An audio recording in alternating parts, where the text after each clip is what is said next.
Alright, we're here at the start of Molten Core. We joined a Molten Core Pug. This is the second Molten Core we did today. But this one is going to be on my rogue Simonize Orc. And I'm excited for this one because this is going to be my first raid as Backstab build. This build has a pretty high gear requirement to make it a good idea to swap into it. You want like at least 4 pieces of Bloodfang Draconic, and you want at least, but at least 3, preferably 5 pieces of the Zandalar set. We only have 3 given our current configuration, but we do have the 4 Draconics. We're doing Exposed Armor for the raid via Sebaceous Poison on the offhand and Occult Poison on the main hand. We're doing an Assassination variant of Backstab. You can play Assassination, you can play Combat, you can play either one of those with Cut to the Chase or with Carnage. This is what we're doing. And it'll be great.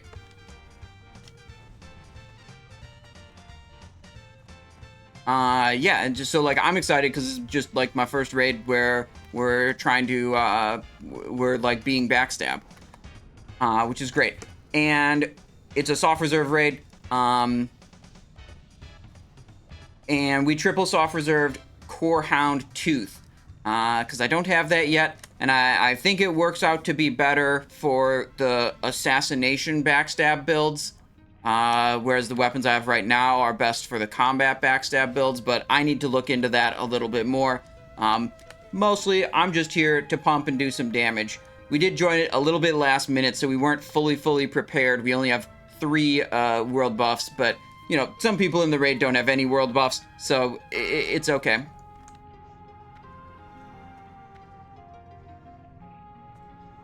Here we go on Gehennas. We're starting at Gehennas. Lucifron and Magmadar are still up. They're just, you know, we're doing Gehennas first.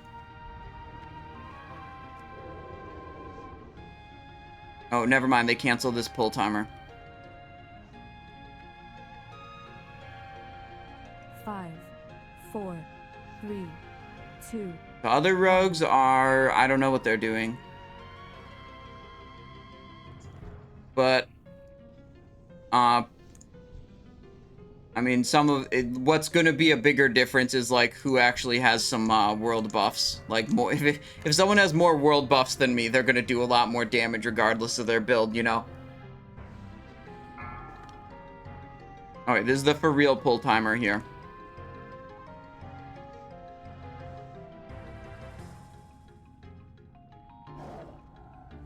So a poison knife on opener, get that sebaceous applied. 5, 4, 3, 2, 1.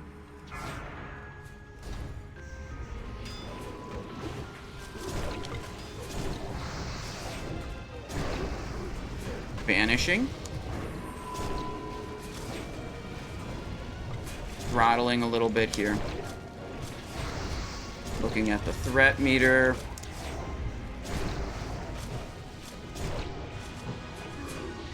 Running, they're running.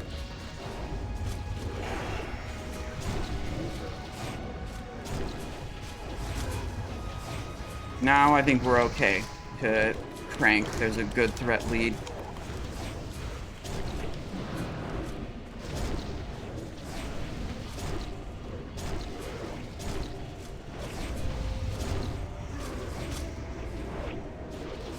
Ooh, energy loss.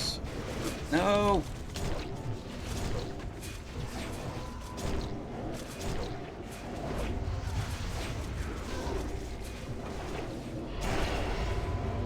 That was pretty good, I'd say. We had to throttle a little bit at the start, but overall, pretty good. Decent damage there. Put the buffs back in the bottle. We got Scorched Core Boots, don't need them. Crimson Shocker. Incandescent Boots, Robe of Volatile Power.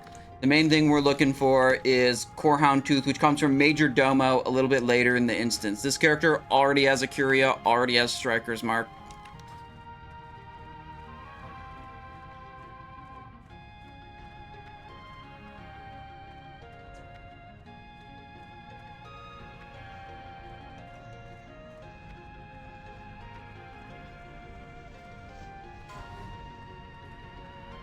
Is that Buster Bone from Crusaders? Striker Court? I do not know where Buster Bones is from. How come you got poison on main hand? Because we're doing sebaceous poison, you know, improved exposed armor for the raid. And this is how we're setting it up.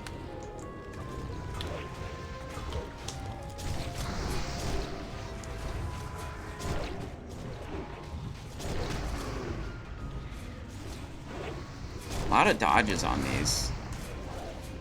Feels bad, man. Just keep dodging them. No occult poison triggers there.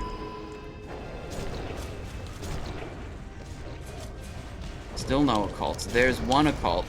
Once you get the first occult, you can do a weak envenom.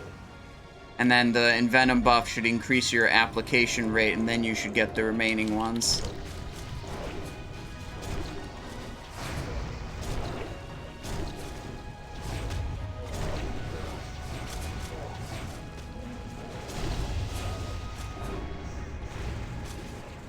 You have to buy some tokens, etc., to get your rep up for the gear. For the Zul'Gurub stuff, yeah, I did I think 5 Zul'Gurubs for a little over 3,000 reputation each, and then I bought out mostly coins to get the reputation up to Exalted.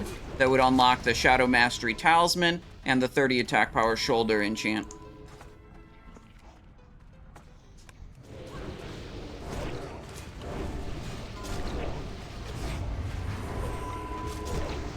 I gotta not do these 4-pointers on the finishing. Oh, no!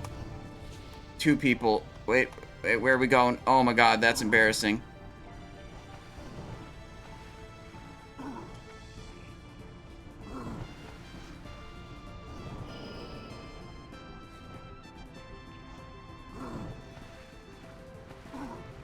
People shouting.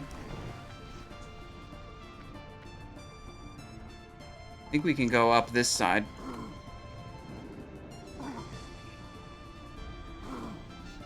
Think we can go? Yep, there we go. Problem solved. Problem solved. It's okay. Still top of the damage meter on that pull.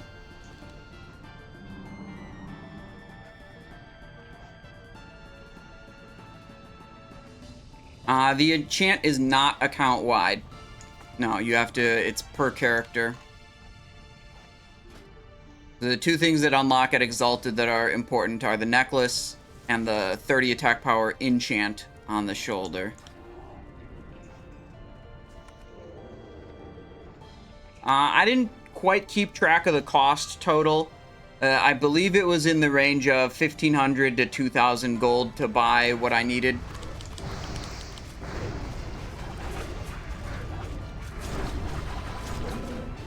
Big Crimson Tempest there.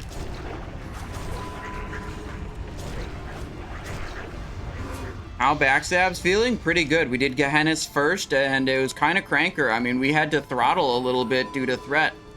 And, you know, if you're doing enough damage that you have to throttle, you're doing a lot of damage.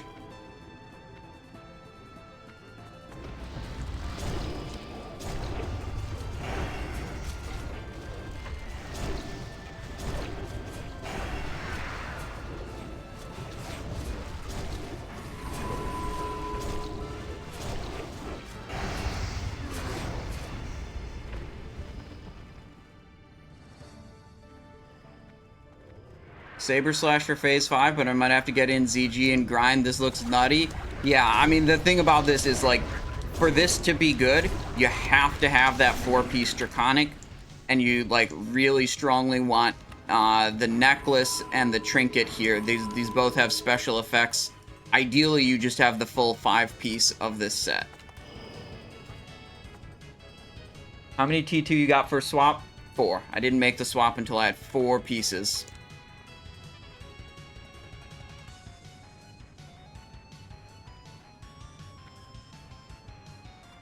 Let's see how this goes. 4 T2 plus 3 Zul'Gurub. Yep. I have all the Zul'Gurub pieces. Like, I could run 5-set Zul'Gurub, but I only have 4-piece Bloodfang, and one of them's a Bracer, which overlaps with the Zul'Gurub set. So I can't, you know, I need to get a different piece of Draconic, and that'll let me wear all 5 pieces of Zandalar. Swap between Core Forge, you get the token, and then the token becomes a Draconic tier 2 piece. And then if you want to, you can change the Draconic tier 2 piece into a Core Forge tier 2 piece, but there's no going back. All those swaps are all one way. Token into Draconic tier 2, Draconic tier 2 into Core Forge tier 2. That's it. There's no oopsies, change your mind, go back. Okay. Lucifron next. Rogue's currently in combat. Can't get too close. Ooh, that was a totem aggro, I think.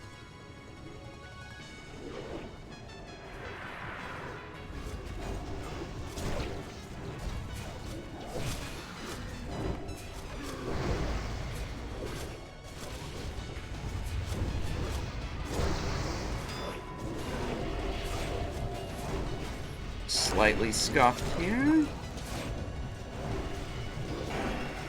Just trying to do good damn. That guy's dead. Oh! I mashed the vanish key right at the end. I looked at the threat, I saw it, I thought vanish, and at that moment I'd already pulled threat and died.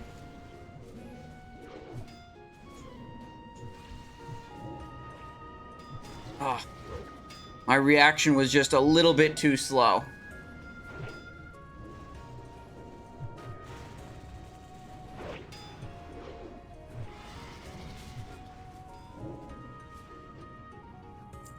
All right. It's regular pug raid. Yeah, it is what it is. All right. The trick we do here is we find out if we're gonna get a fear ward or not, and if we don't get a fear ward, we I'm just doing this right now, equipping the PvP trinket to remove Magmadar's fear. Let's see, Scorchcore gloves, incandescent gloves, wrist guard of instability, volatile power. Okay. Pretty cool stuff. Bye-bye DMF. No, we were booned at that point. That was a ninja pull. Or not a ninja pull, it was like a unintentional pull. So we weren't we didn't lose our world buffies there, so don't worry about that.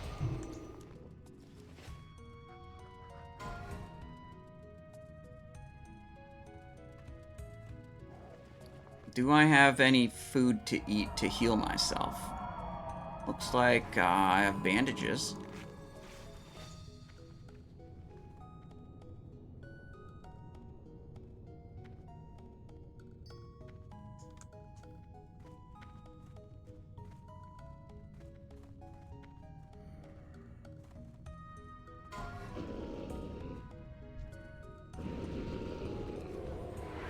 No reserves on the gloves, they say.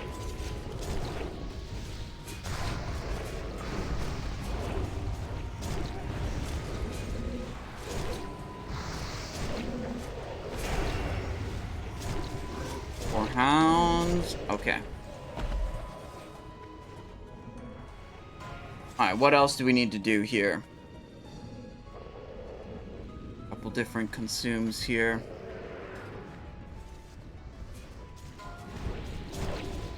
Oh, uh-oh. They pulled him too early. Pulled him too early.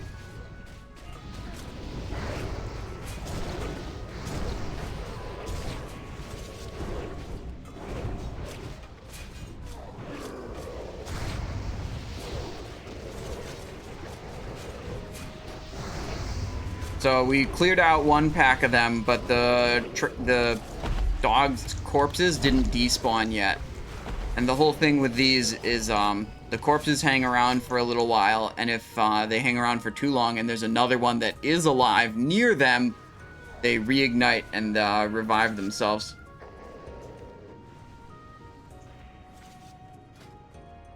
Okay. Occult goes there. Sebaceous goes there.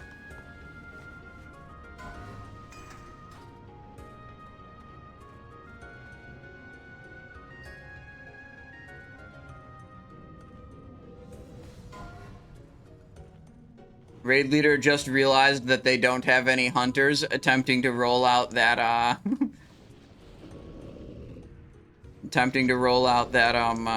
Tome of Tranquilizing shot.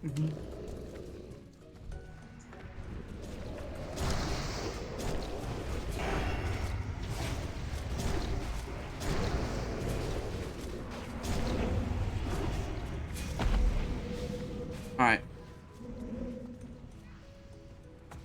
Ooh, we got a fear ward. Yo, let's go. Okay. Changing equipment. Look at that. Look at that. That's what we like to see. Alright, unbooning my 3 world buffs. Guys. We might not have Herd of the Lion or Tranquilizing Shot, but believe it or not, we're still probably going to clear the raid. Okay?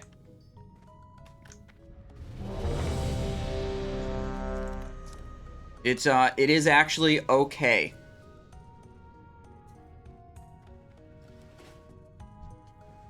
This boss is a crank boss, though. We're gonna not have any fire protection potions in our inventory. That's slightly awkward.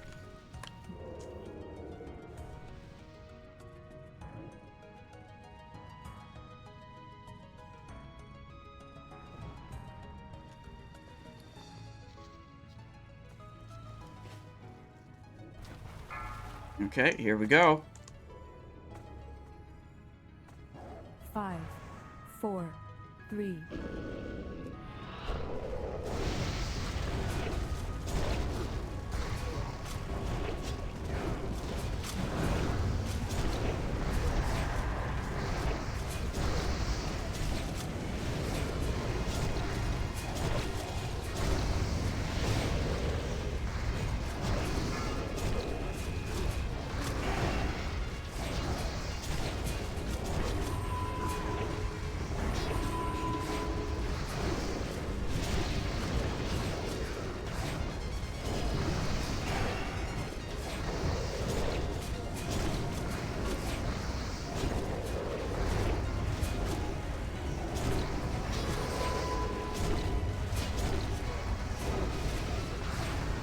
Didn't even Blood Fury. Should have Blood Furied probably pre-pull.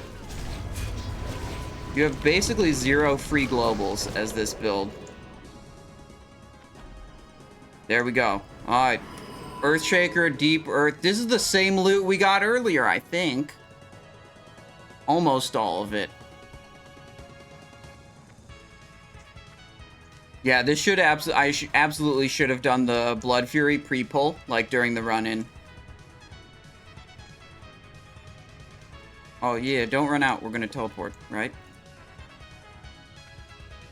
Delete.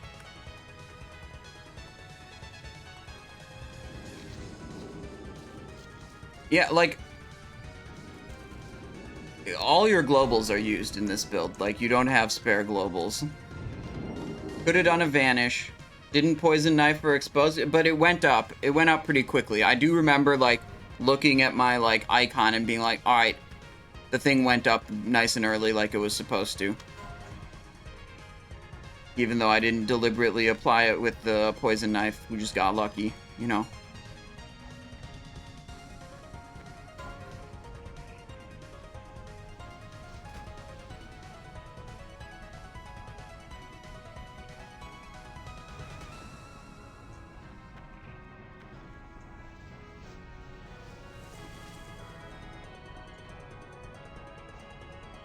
So far, I'm really liking this. I mean, Mutilate has been really fun. I enjoy playing on the Mutilate Rogue for sure. Backstab, you know, you just have big fat numbers spawning all the time on the screen. And, like, who doesn't love that? You know?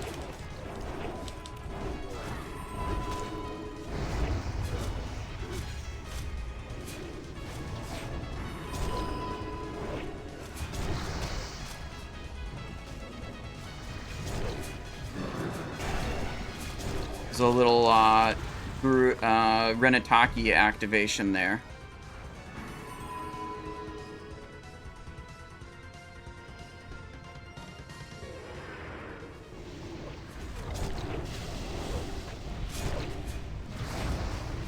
No Blade Flurry in this build, though. Like, this would be a great time to use Blade Flurry normally, but this build's not taking it. Pop a spawn, change target, got it. We just kind of crank fucking backstabs all the time.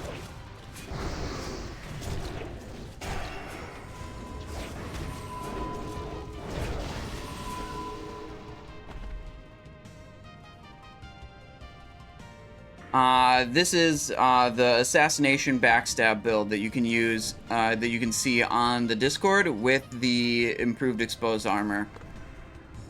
King Sealin, if you want to check that out, that is on the Discord, has a bunch of notes about it, what you should be doing, what you should be using.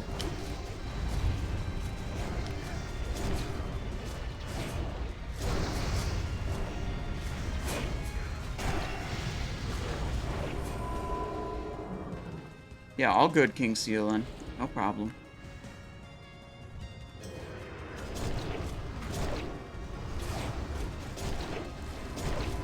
Oh god. I don't want to die. Okay. We're fine.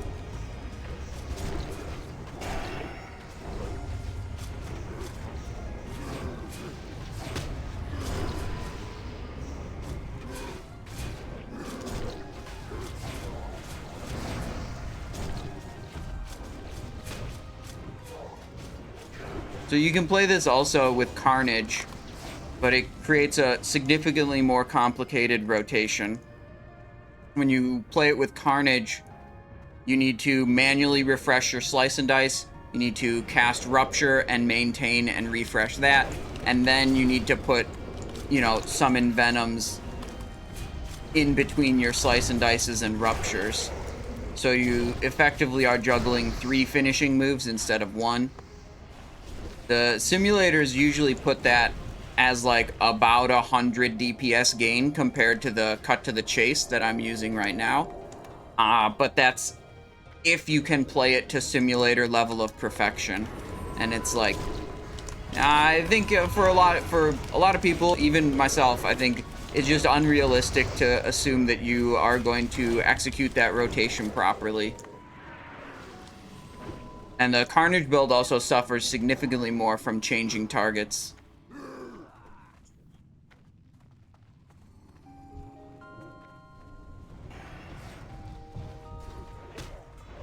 Yeah, the simulators still put Carnage ahead, but not by as much as they did in Phase 4 when it was at 20%. Now it's only at 8%. So it's kind of up to you. Like, if you like having a more complicated rotation, a lot of people, you know, tell me, oh, the rotation's boring, right? It's like, okay, play Carnage. If you want, you know, more complex, more engaging rotation, play Carnage. But I, personally, I like to chill when I play Classic WoW. I don't play this game for it to be hard, you know?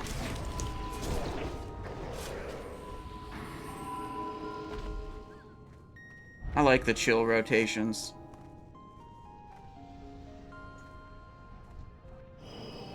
Cut to the chase combat. Yep, you can play backstab as combat. You can play it as assassination. You can play it as Carnage. You can play it as cut to the chase. All those four, that creates 4 different variants to do this.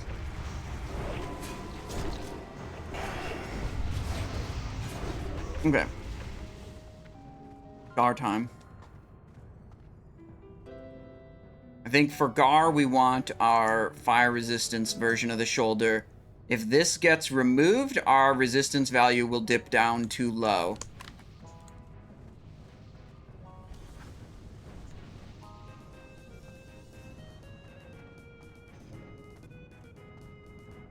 Okay. They're pulling him, I believe, all the way to the tunnel. Right, okay, so ads here. Boss here. Ranged and healers here.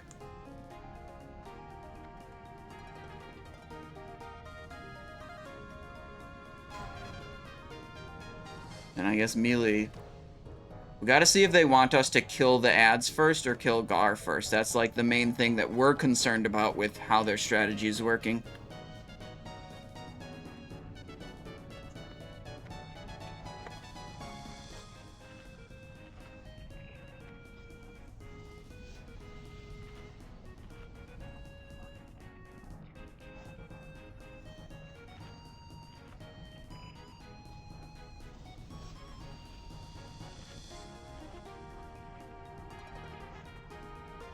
They're saying...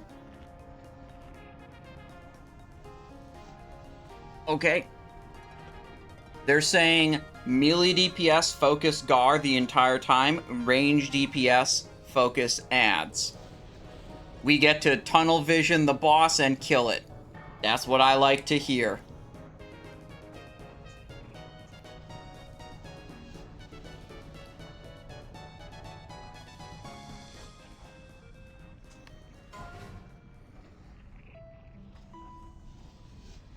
What do you guys think? Binding? We can put up a prediction for binding. Will binding drop from Garr? Alright, prediction's up. And close it when they pull the boss. Binding would not be for us, but it is always just hype to see. Woohoo! Dave Chainsaw showing off the binding. I like it. I like it. Left half? Wait, was he showing right half before? I didn't see exactly.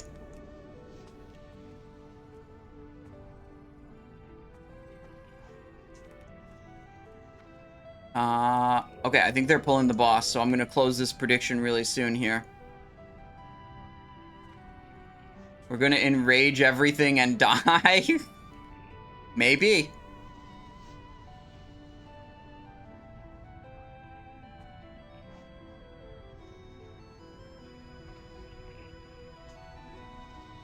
What's happening? And why did his ads despawn? Maybe they're just out of load range? That seems to be what was happening. Move just a little bit closer and now they're loaded.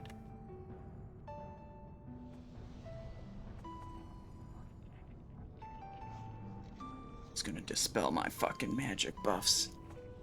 Bitch ass Garr mob. We got 18% believers on the points on this prediction. I like it. I like that. That's positive energy, okay?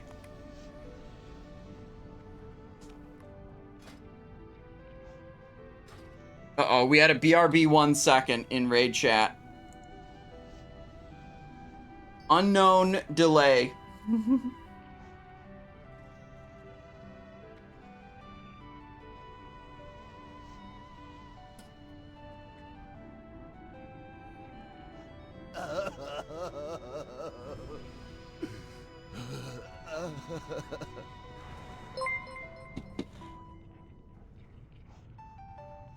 Tank dies into full wipe. Please no. Ready, ready, ready. Okay.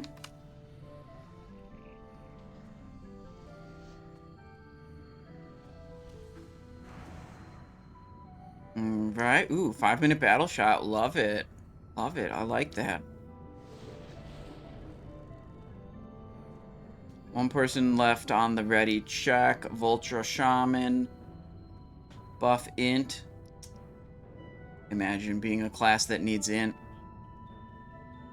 Alright, closing the prediction.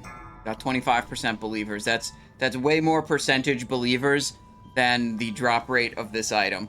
Okay. Just saying, that's very disproportionate. But I like the enthusiasm. 5. Unboon, 4, I'm afraid 3, of this boss. 2, 1. Okay.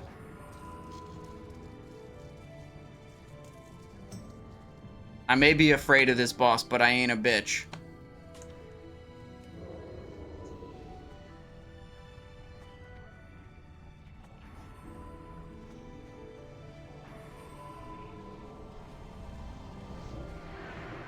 Threat doesn't seem to be super just yet.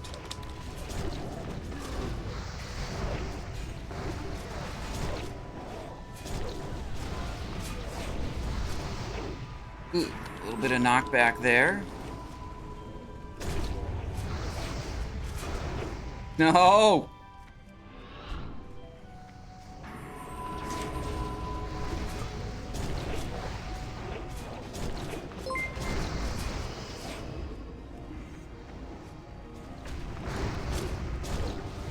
Uh-oh. Well.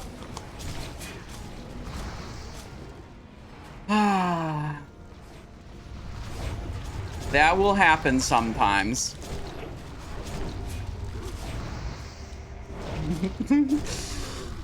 Bye-bye, world buffs. Is that guy saving his buffs? Nope. He's petriflashed. He's gonna die though. He can't live that. Classic one tank Petri. Or one health Petri.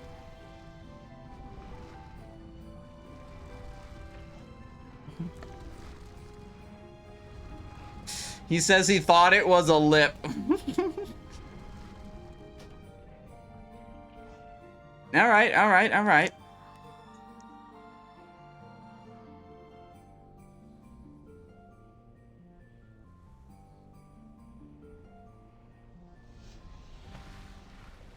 Alright, this time we are killing the ads first. That seemed to be a little bit of an issue on that attempt there.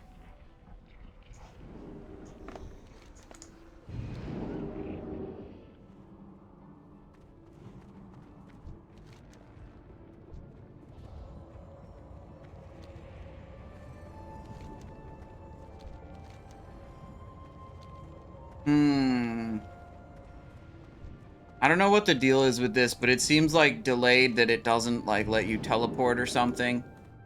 I don't know what the logic is or like when to expect it to start working.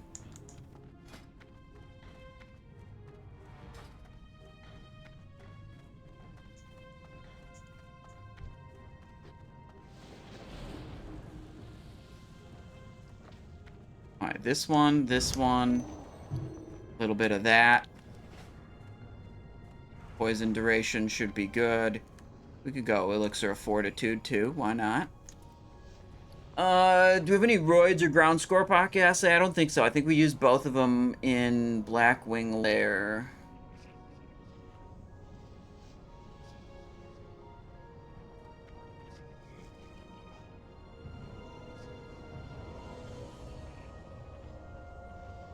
Yeah, we're pretty much good. Yeah, we're pretty much good. This is what we've got.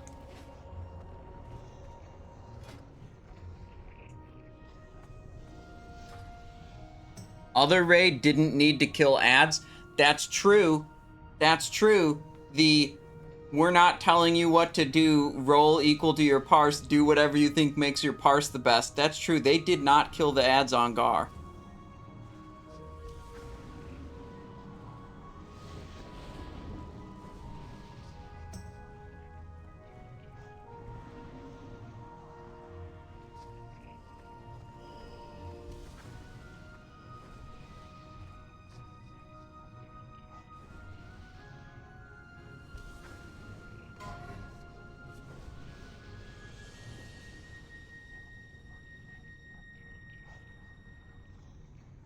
Alright, it'll be fine. You get anything from that parse raid? Nah. Striker's Mark didn't drop. Acuria didn't drop. Those are the only two items I needed. What I did get is a good time and probably a good YouTube video, you know?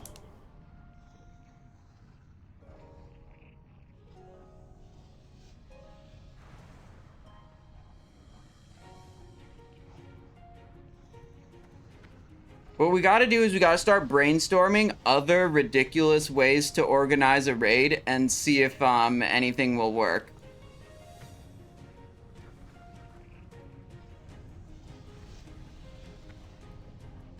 Did it for the content? Yeah, of course.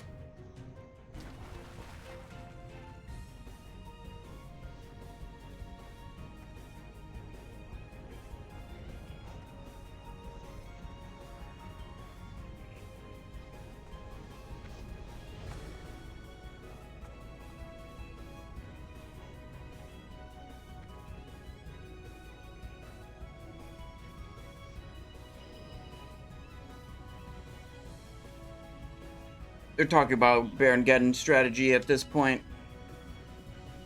I got some consumes up, I got some buffs up. He's gonna eat away my consumes anyways, so it's kind of whatever.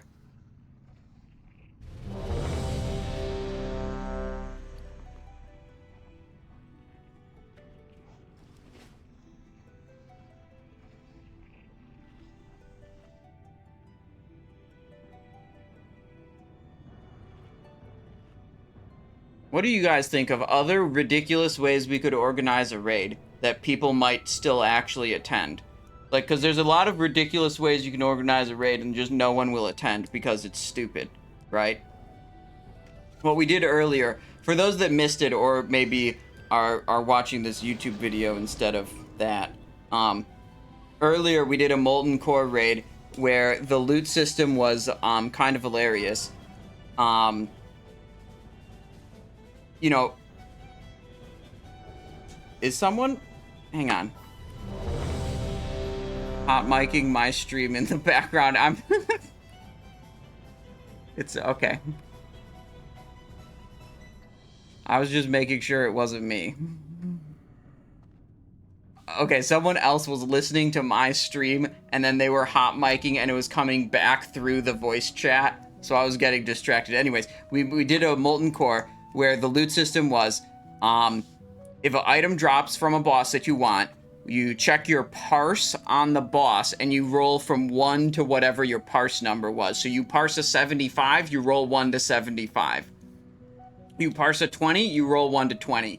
If you die because you got mind controlled on Lucifron and you got killed, that's unlucky. Your parse is probably going to be pretty bad.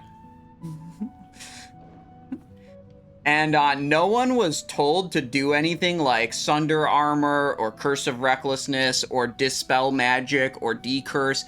Everyone was just told to do whatever they think makes their individual parse the highest.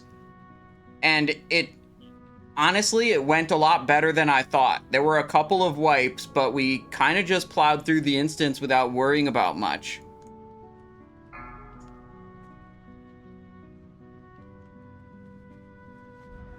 And it was actually kind of chill.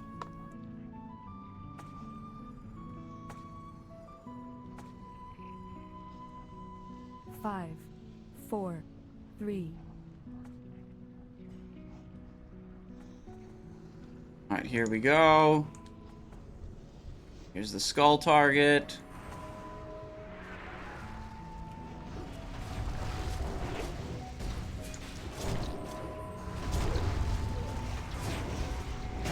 No!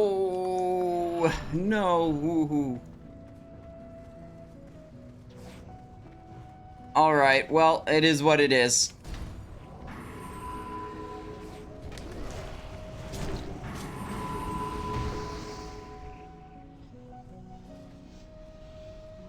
Someone dead or something?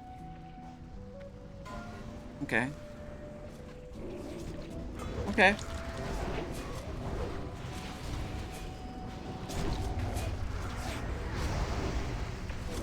Okay, we're just staying in on this, and we're gonna hit a feint for damage reduction when it's about to die.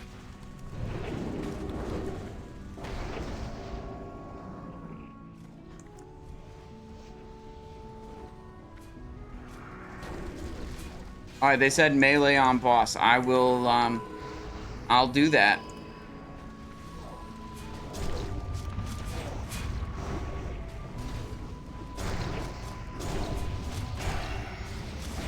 No! I hate this. I'm just gonna stand up against the wall now. I've never actually done the boss in this hallway. And I blame that for this problem. I'm just going here now, and there's not gonna be any more problems.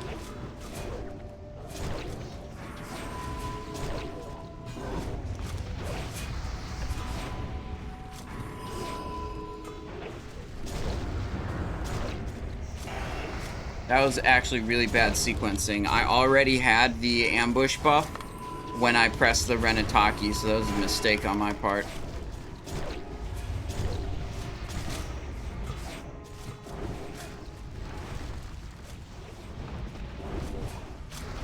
Uh-oh.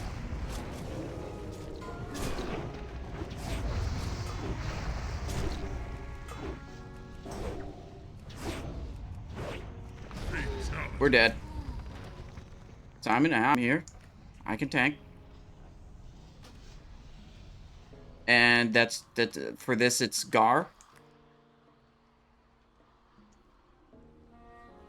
Okay. We just got promoted to tank.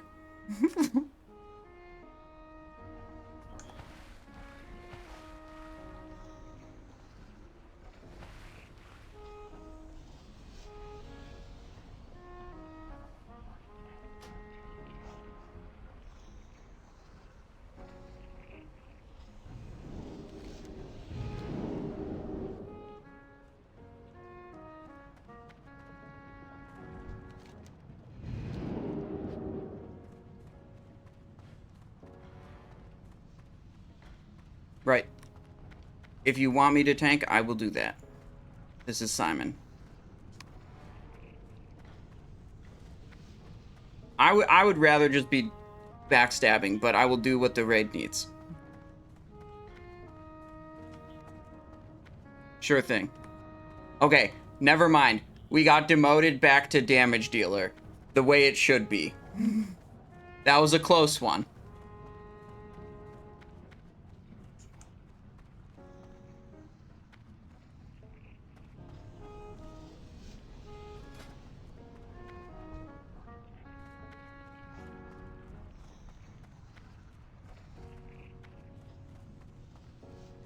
Only tank if they sub on Twitch and YouTube.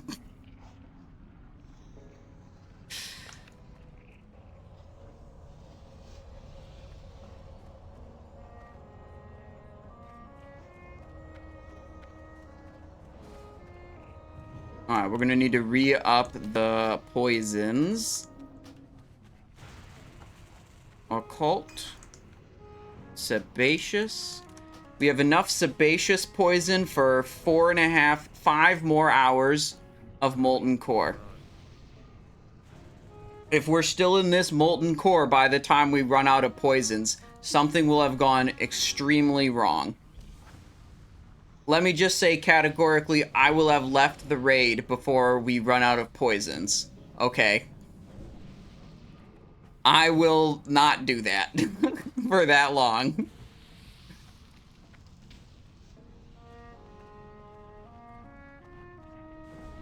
So I think the plan was kind of to like kill the ads first, but then there was a call out mid-attempt for Melee to switch to the boss, which I just did because chasing the ads was traumatic. And then Garr got dunked down to sub 75% before the ads actually died, so then they enraged and started killing people. I think that's what happened. So I think this time we just, like, regardless what people say, if someone, like, calls to swap early, we're just not going to do that, and we're just going to make sure the ads get killed.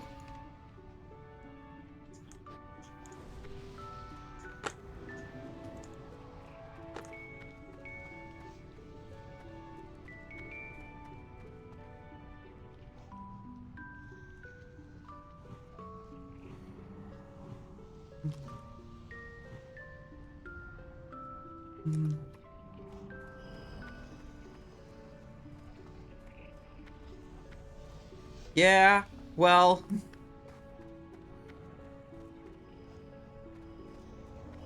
it was right before the Garr pull. I was gonna keep him in my boon, but then I was like, yeah, I'm afraid of this boss, but I ain't a bitch either. And then I unbooned, and then we promptly died. It's all good.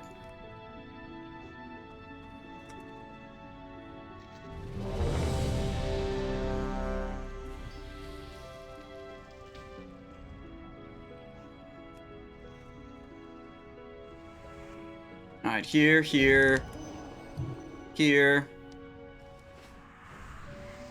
We're good.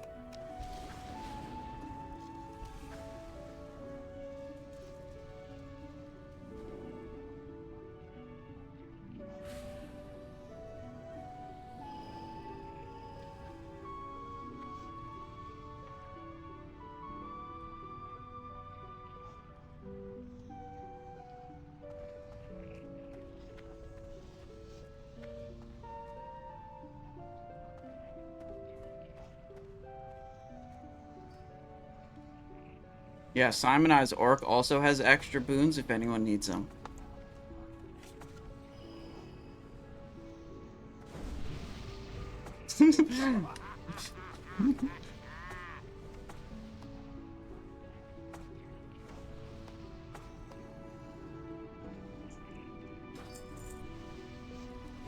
Hand out a couple of those.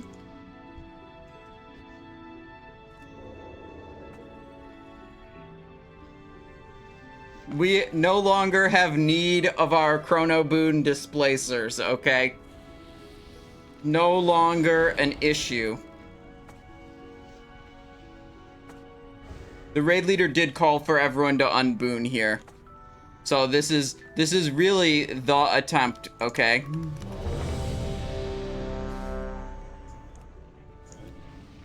We switched out one of the tanks. One of the 2 tanks we were using before was not on voice comms. So they switched it out to someone who was on voice comms, which is a big improvement, especially for a tank in a raid, I would say. That's like a kind of important, slightly big deal kind of thing.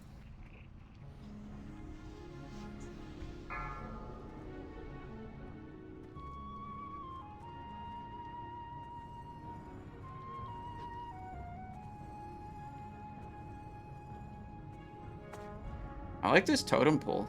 This is like long range, 5, pretty 4, good. 3, Does what totemic 2, projection? 1. Pretty good. Okay. Ooh, what pulled us out? I don't know what pulled us out. Whatever. Time to blast.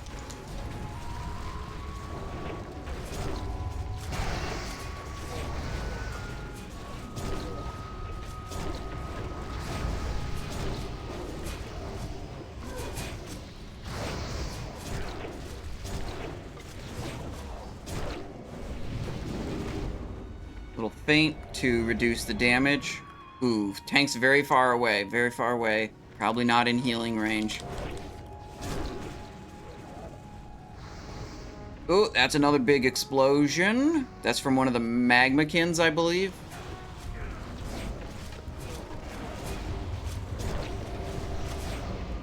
It's accident. 4 combo point in Venom is not what I'm supposed to do.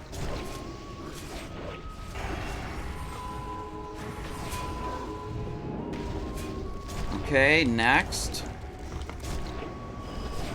Mistake I'm making a couple times is hitting another backstab while I have the ambush buff active. I just need to react better. I'm kind of like mashing the key, and that's what's causing that to happen. I need to be a little more deliberate with my button presses. Alright, one more.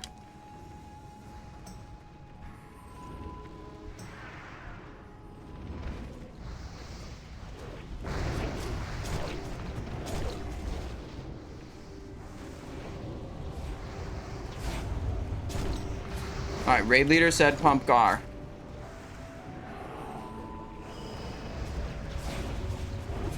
Kill the ad? Okay. It said kill him. I was not sure what exactly.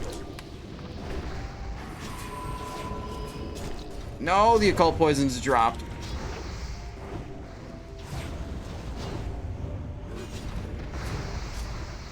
Alright, now they want to kill the ad.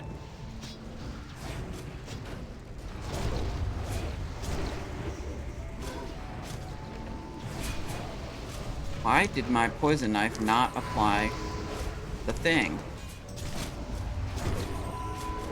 I put Sebaceous in the offhand. What's going on here? Huh.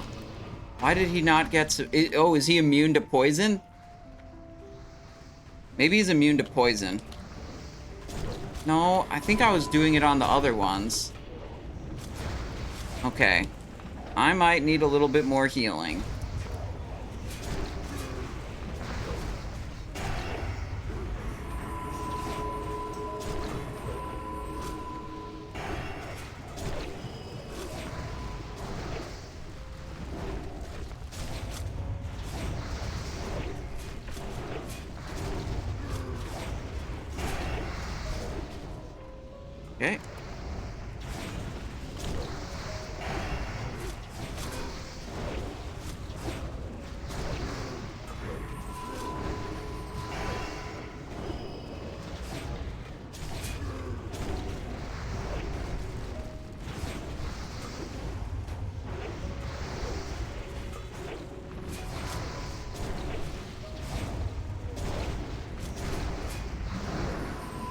Forgot to use some of my cooldowns.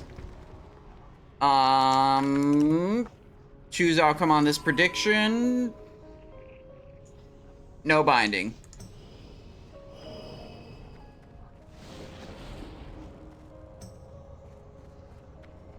Alright. Move along. Switch back to the attack power shoulder. Man, can I just go, like, combat backstab for trash where I have Blade Flurry? How much could you have rolled? None, because I didn't soft reserve them. Maybe, I think they were hard reserved by the guild organizing the group. I got one Thunder Fury. I'm not really trying to get another Thunder Fury, to be completely honest.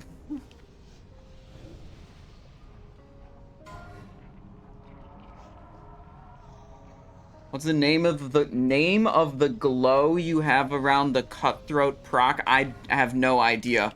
But all of my add-ons and weakors are available free of charge. You can download them on the Discord. You don't have to be subscribed, nothing like that. There's also a nice little YouTube video that shows you how to set it up.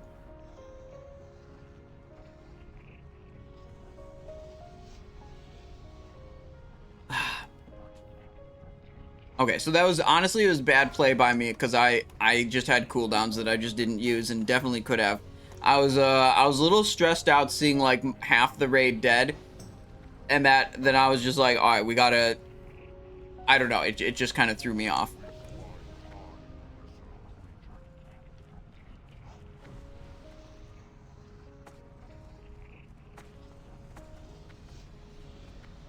Gets one Thunder Fury and gets all lazy.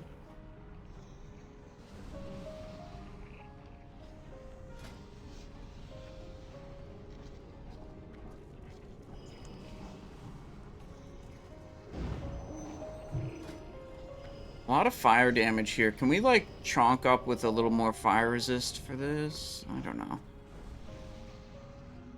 Well, we can do this.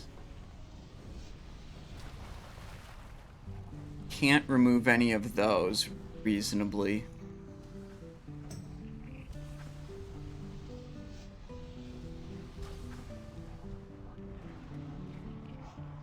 We can do a Juju Ember here. That would be okay.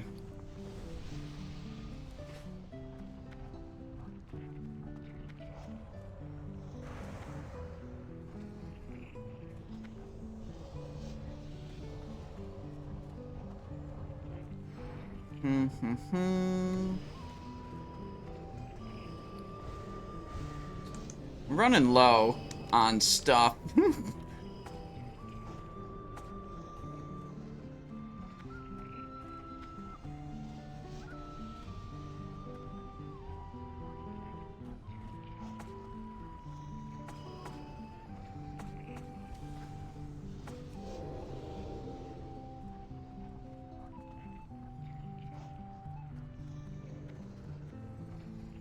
We're doing one banish, and then one banish on square, that's all. So we're gonna let the tanks establish threat. This is very important here. This is something a lot of people don't do on these trash packs. They just attack before the mob is even targeting a tank. And it's not a good strategy.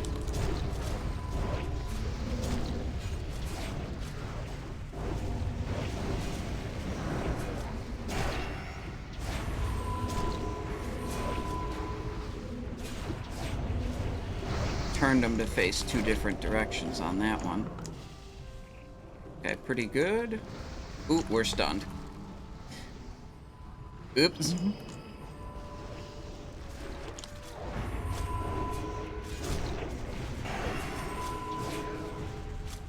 Edge.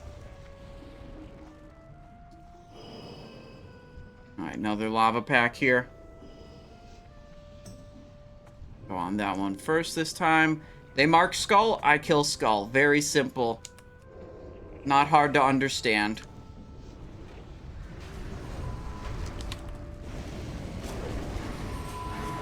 Ooh, stunned. In a kind of bad spot here. Oh my god, I gotta move. I gotta move. I gotta move.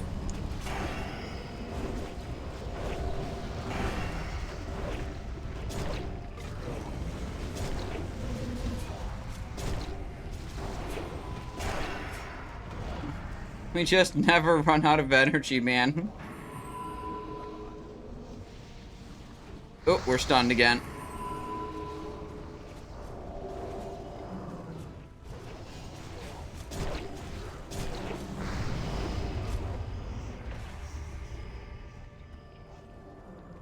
Alright. Presumably we're getting a little bit more trash mobs. Weird skull target. Yeah, you usually hit the fire elementals first, but you know what? It's not a big deal.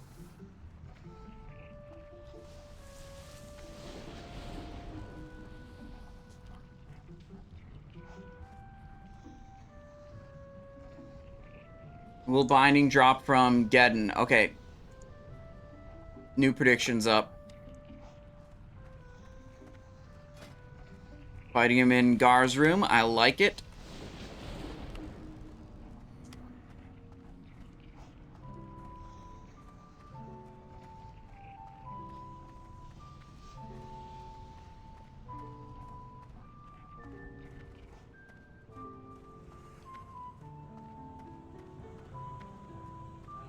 Inferno.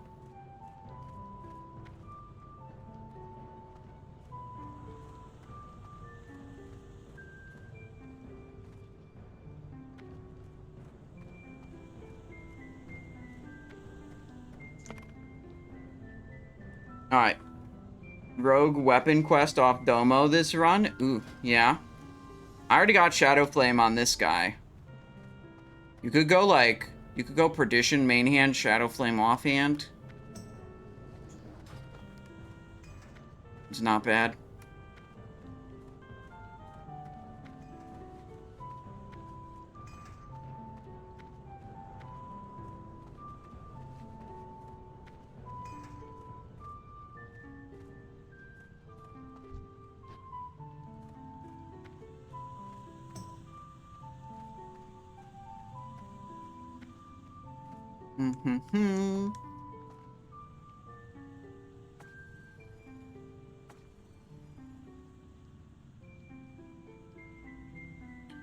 I mean, we don't need the Shadow Flame Sword here, but we do need the Core Hound Tooth off the same boss. That's what we reserved here.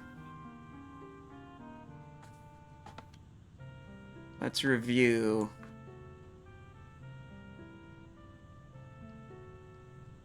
Double Perdition's Blade from Faziel. Faziel. Shadow Flame, Brutality, Scorched Core. Here's me.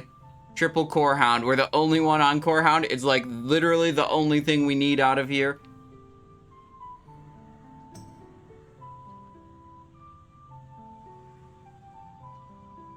Wait.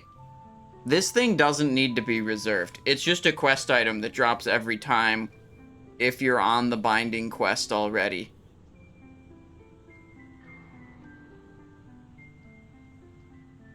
Unlucky.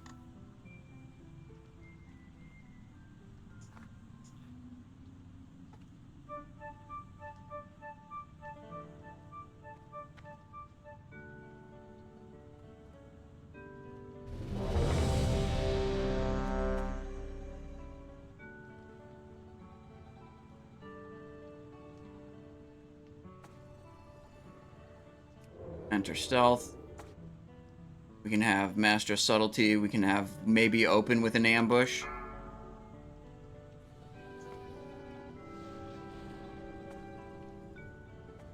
After soft reserving Shadow Flame Skull every week of Phase 4 on my main, I finally got one on my alt, says 20. No! 5, 4, Ay, ay, ay. 2, One, I've 3 rogues that I play. 2 of them have Shadow Flame already. One of them still doesn't.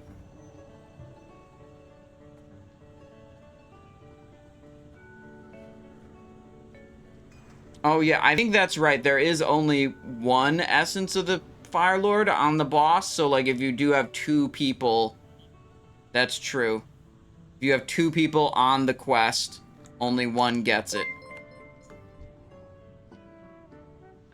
Alright, here we go. Baron Geddon time. How's the threat? He has 127 threat. That's not very many. Not very many threats.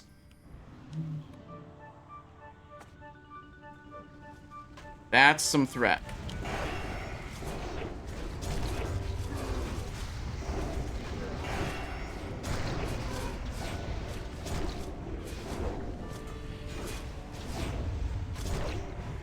Kinda... No, I took some big hits there.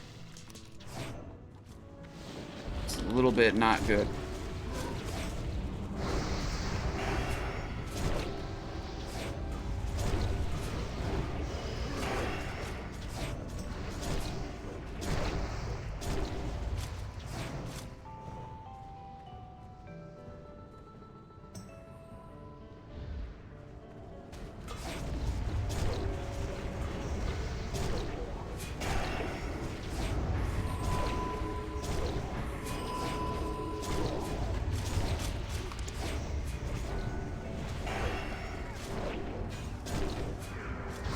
Man, I feel like I never, this whole time, really close to dying. I was not moving fast enough.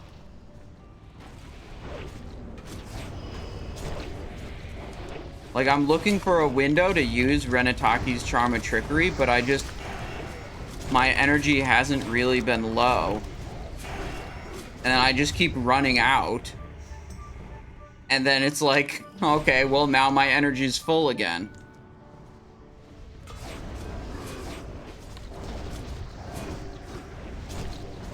There's a okay opportunity.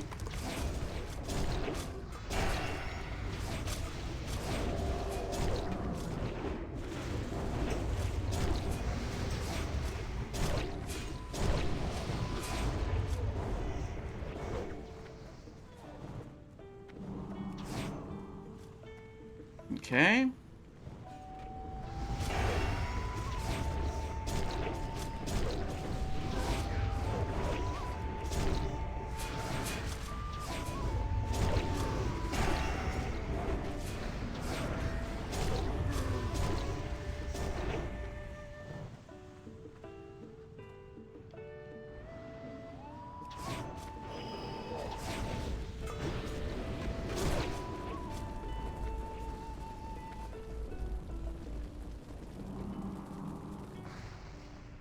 Okay.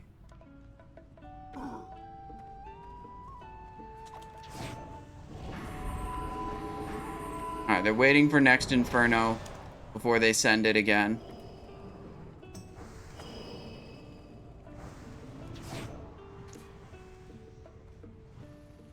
There's the Inferno.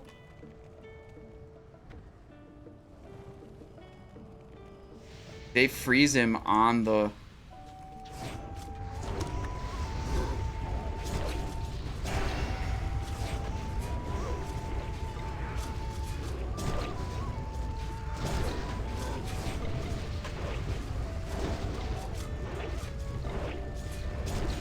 No!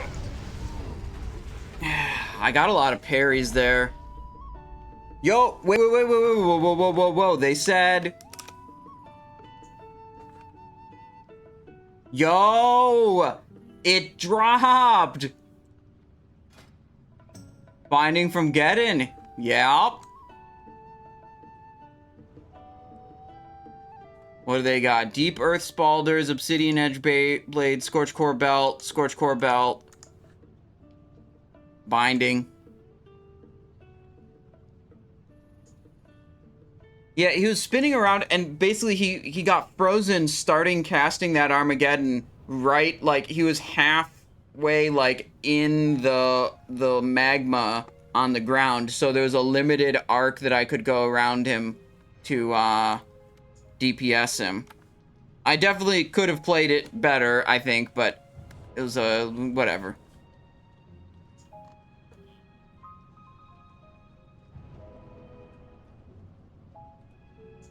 I like how the raid wipe thing, it's just like a bunch of people resist it and then they don't die. Big pog damage. Keep up the good work, mate. Ooh. Look at that.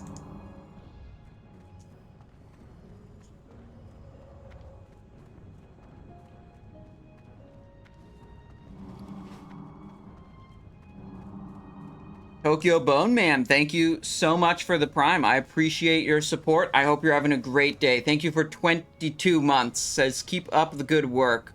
Thank you.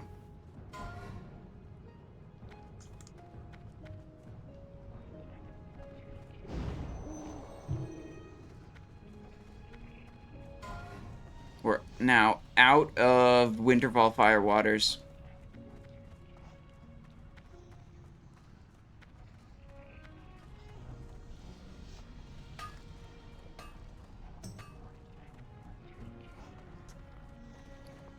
Yep.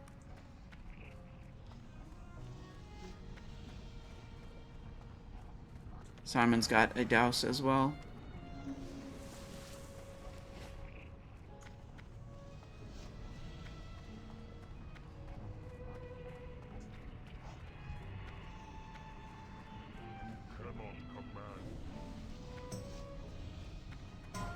Alright.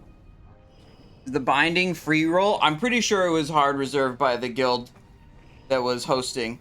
I mean, I'm not trying to get another Thunder Fury. I already have one Thunder Fury, you guys. Okay. Brutality Blade and CTS only sheath on the back if they are Molten version. Correct. Yeah, that's... The Molten and Shadow Flame are like cosmetic changes to the items. They had that weird glow effect. Shouldn't say weird, I should say cool glow effect. And they also cause the item to sheath on the back, which people tend to like that. Like, look at the guy right there. He's got the Molten Brutality. Hang on one second.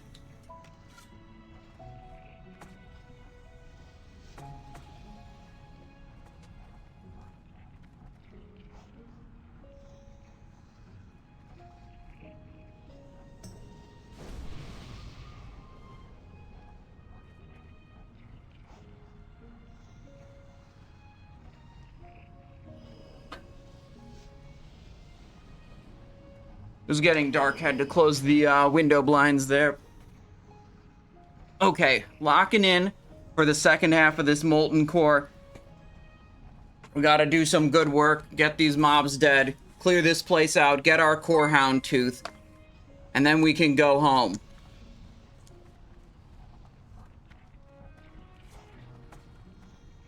I'm sad, like, look, Molten Perdition does not sheath on your back.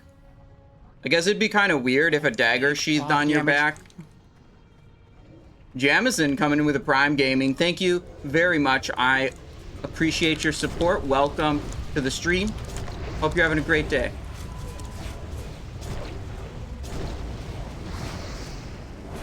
Oh, I'm taking a lot of damage.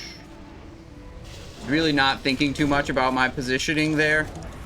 Maybe should have thought a little bit about it.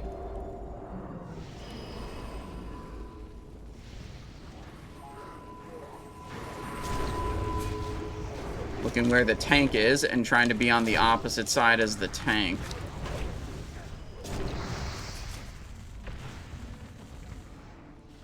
Alright. Jameson says, your VODs have been super helpful to my guild. Well, I'm glad to hear it. You're looking at that Blackwing Lair strategy and stuff? Like looking how I'm doing all the bosses or what?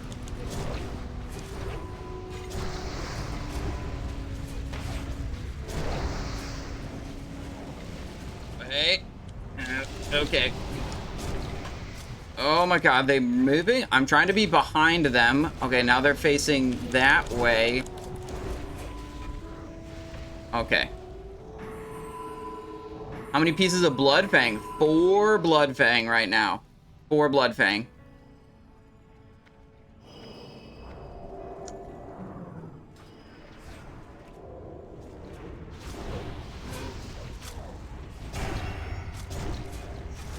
Yeah, I feel like one of the things like I like doing is, you know, multiple rogues, multiple raids a week.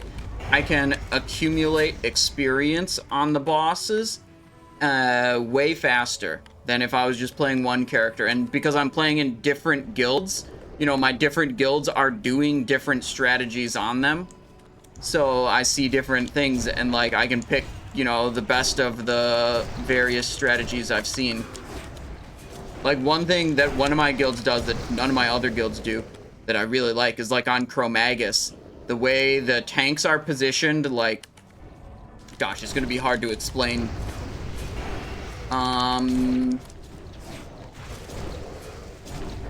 Wonder if I can explain this without just drawing a diagram. Anyways, the one where the tanks are like deeper into the room and then the melee are behind and the ranged and healers are behind that. So the way I did it on my last Thunder Fury main tank video. That I really like that because it makes the fetch mechanics super easy.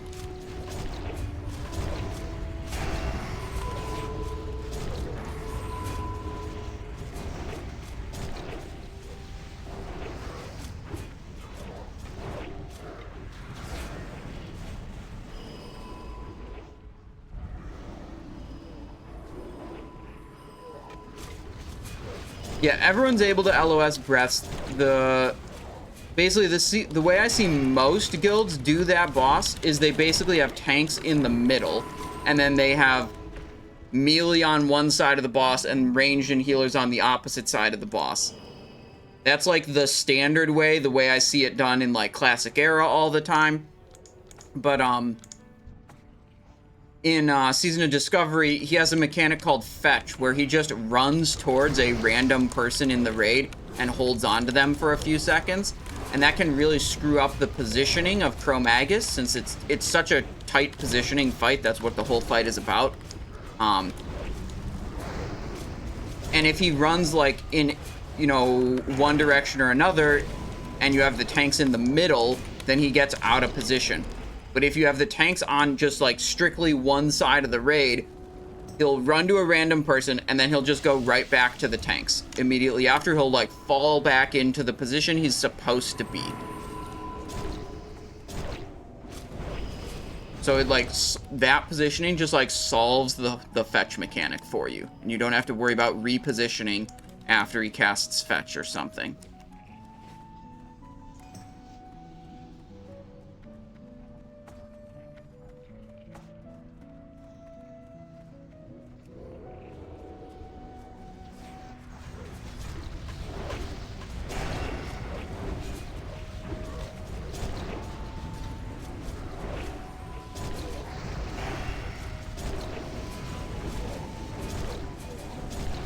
I eviscerated there. I don't think I should even eviscerate at all in this build.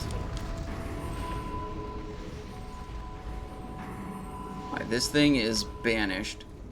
The raid leader keeps saying to not banish things, and the warlocks keep banishing them.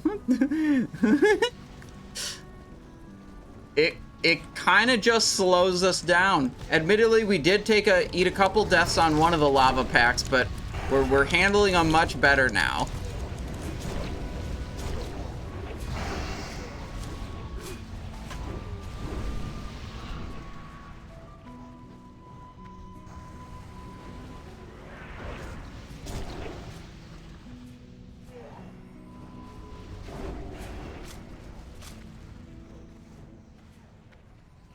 All right, now people are getting mad.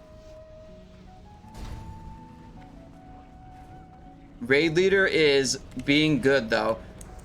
Raid leader is appropriately shutting down the negative activity on the voice chat. Some people are being like sarcastic and, you know, getting upset. But raid leader is shutting it down, so that's good. Oh, I know why I didn't proc any poisons. My poisons fell off my weapons. That makes sense. That's why I haven't been able to invent them. I still feel like I'm an inch away from death here. Okay. I was playing very careful there because I didn't want to die again. Alright, Sebaceous over here. Occult.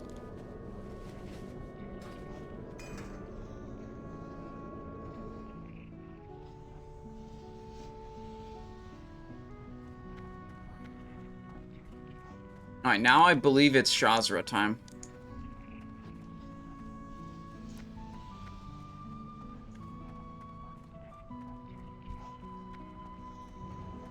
Alright, people calling for repair bots. Understandable.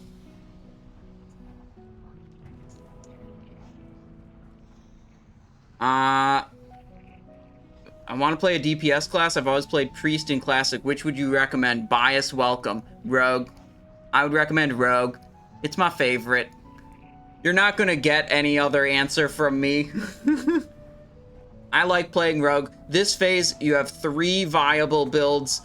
So you have like slightly different playstyle. You want to be a dagger rogue, you can do it. You want to be a swords rogue, you can do it.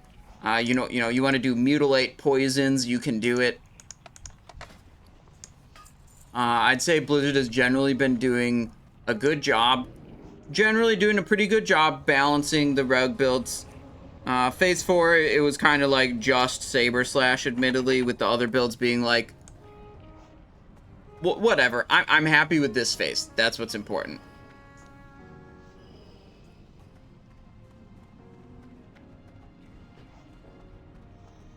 Did I repair?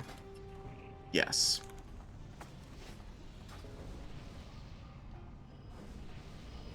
Alright, Shazzrah time.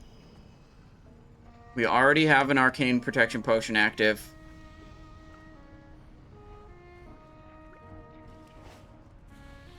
A little bit of extra health. A little bit of extra attack power. Little grilled squid. This is just a normal Heat 2 God Balls. We did the meme raid earlier. The meme raid actually cleared the raid, which was impressive if you ask me. I was not certain that that was gonna happen.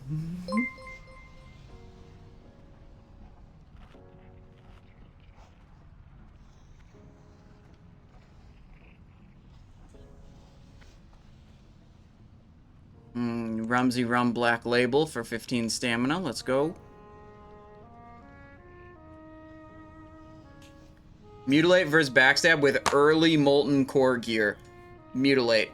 But the real answer is Saber Slash.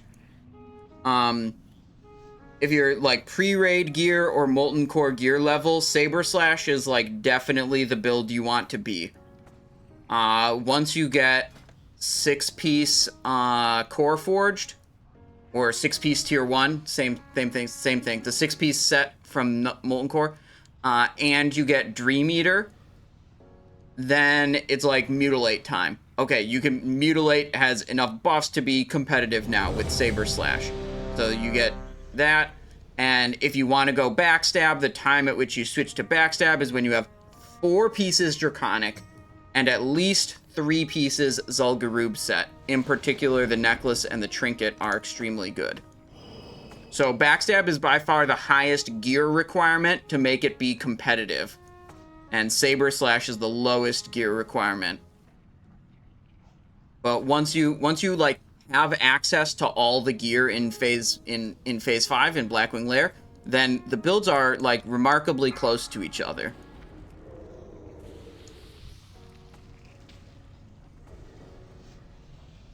Without Purge, or is it worth staying Mutilate? I don't know. I think Windstriker's fine, Dream Eater's fine in the main hand, if that's the best main hand you've got. 3, 2, 1.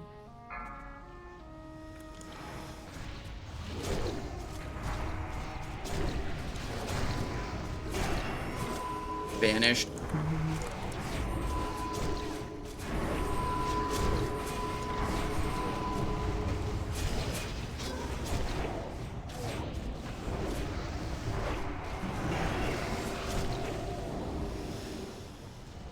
That's a threat reset right there. I'm holding my threat. I'm throttling.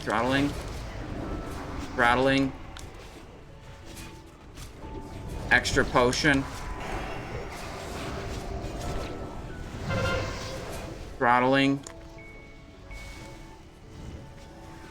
No! Evasion. I hit that backstab right as he teleported. Okay.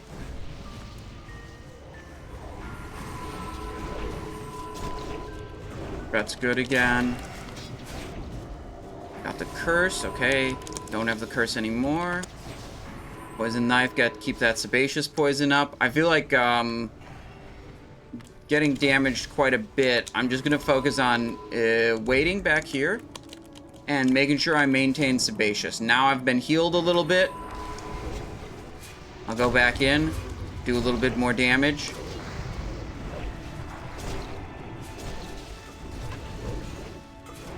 Should not actually be sending these eviscerates. It's just, I don't know, bad habit, whatever.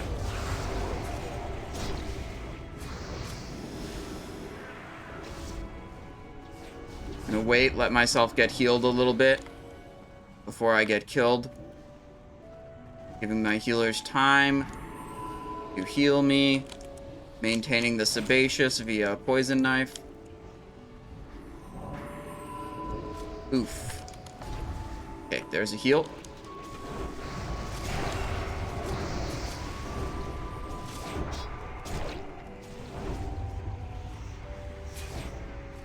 Waiting. Health is low. Potions 20 seconds cooldown.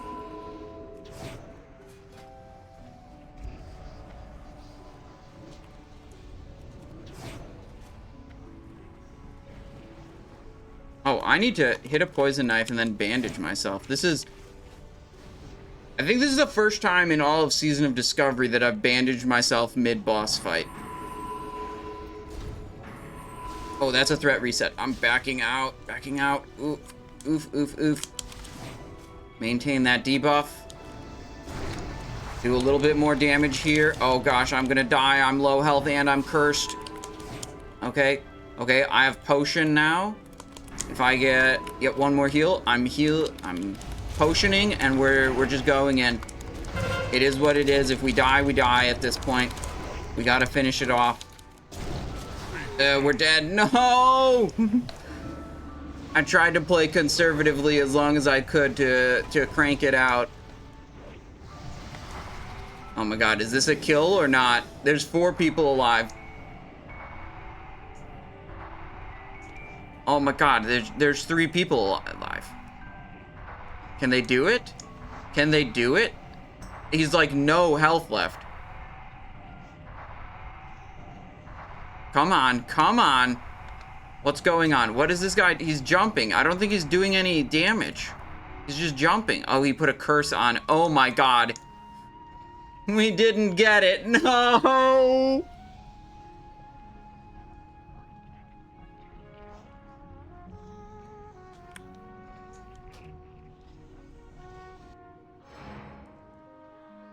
Maybe he was out of mana. Who knows? I overshot the jump.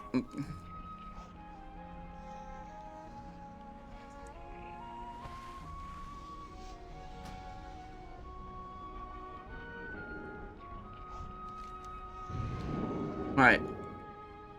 We did better in our meme raid? Yeah, so far.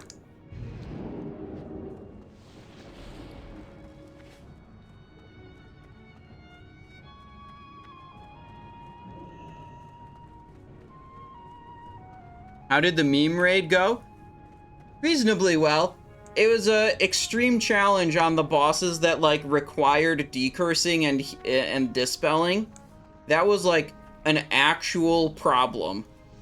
Because I was very explicit at the start of the raid. I was like, everyone is just supposed to do what they think will make their individual parse the highest. And decursing and dispelling is always an L for the individual parse. And some of the curses and magic effects are highly impactful.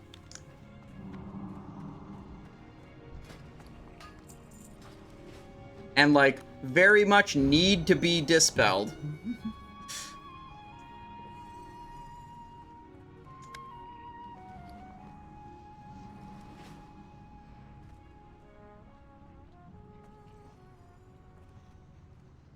But, you know, we cleared it. What did we wiped a couple times. We had, we wiped on Garr once. We wiped on Baron Geddon twice, I think. Then we accidentally pulled Golemagg at one point and wiped on Trash, basically. But maybe you count that as a Golemagg wipe. But then I think we one-shot everything else, right? There weren't that many wipes.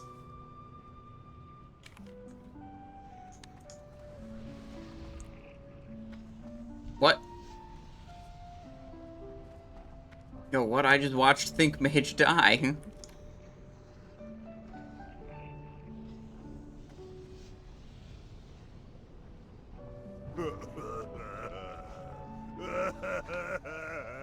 Is there a death? We weren't even in combat. I don't think my add-on will have a death report for that. What? Does anyone have any idea what he just died to?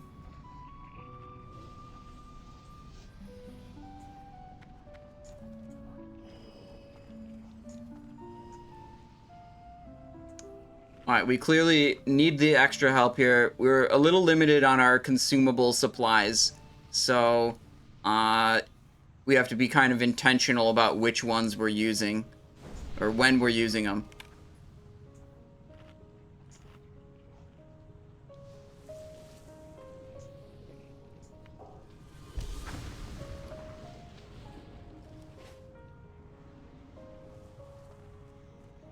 Okay, so what I'm thinking about now is, I don't know if the healing was so minimal because people died, or...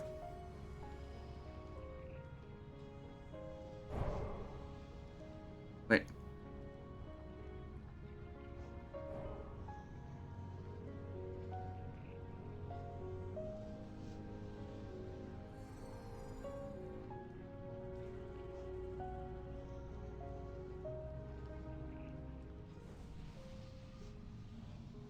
I mean, I think you should put one of the warriors in group 1 into group 5.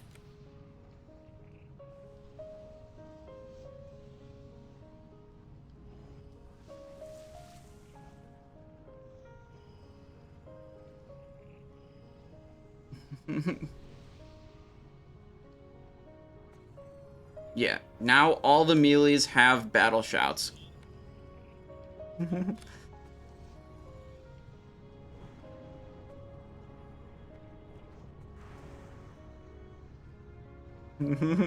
They keep moving them. All right.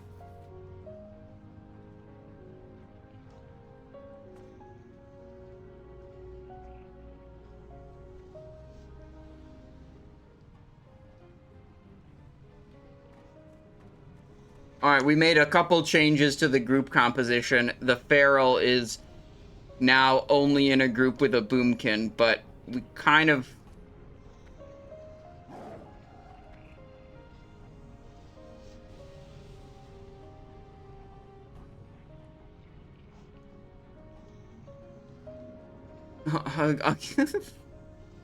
They're really getting up in arms about these group compositions right now. Shuffling things around.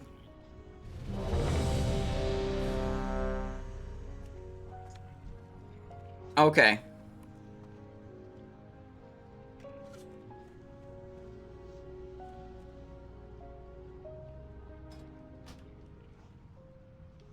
Sweet.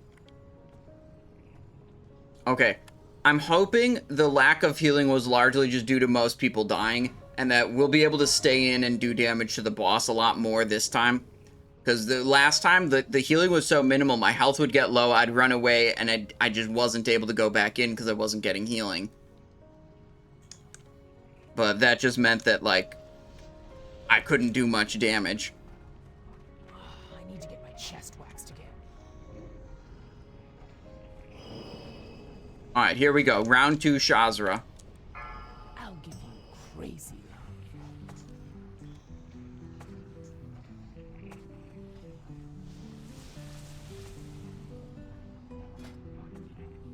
Oh, yeah. Switch that back. 5, 4. They just called out no fire resist needed. 1. Just waiting. Opening ambush. I figured if I opened any earlier, it would have caused threat problems anyways, so I might as well run up an ambush, which is usually a slow approach to the boss that you don't want to do. But if you're concerned about threat, which I am, you know, then it is what it is.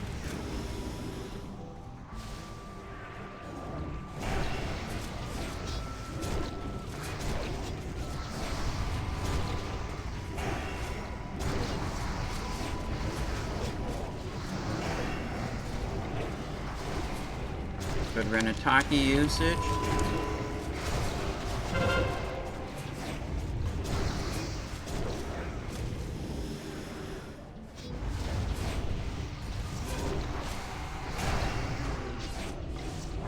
Banish.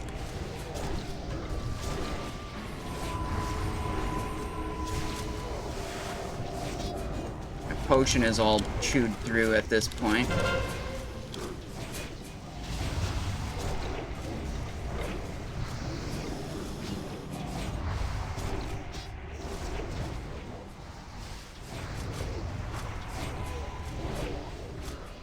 Where's he going? There we go. Okay, that's fine.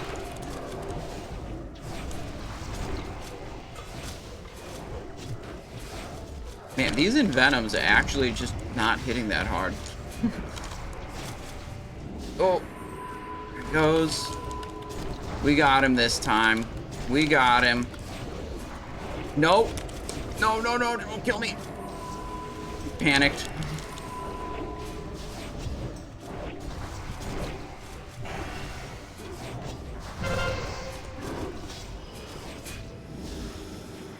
Where's he going?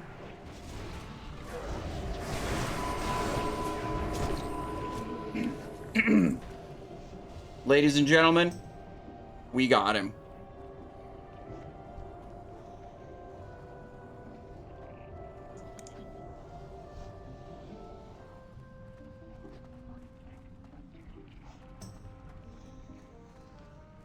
That was good.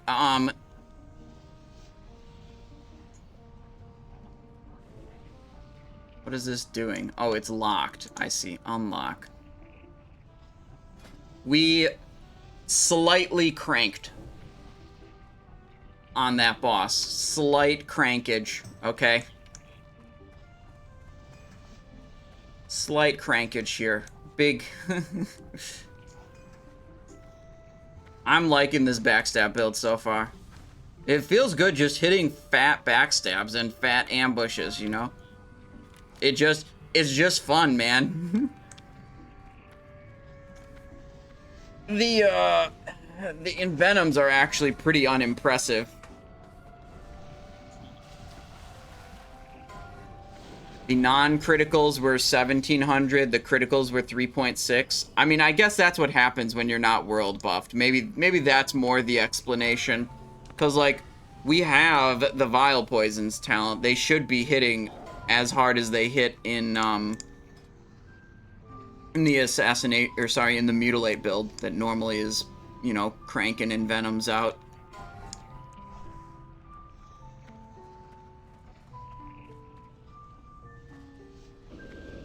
Dog is in.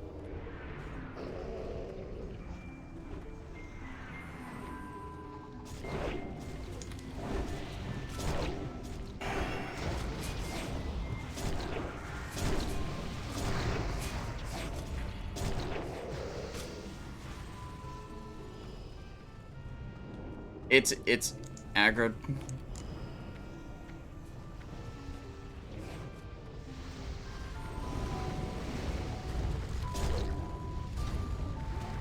Just stunned. Waiting for these things to be targeting tanks. That is not on a tank right now. I'm gonna go over here, do damage.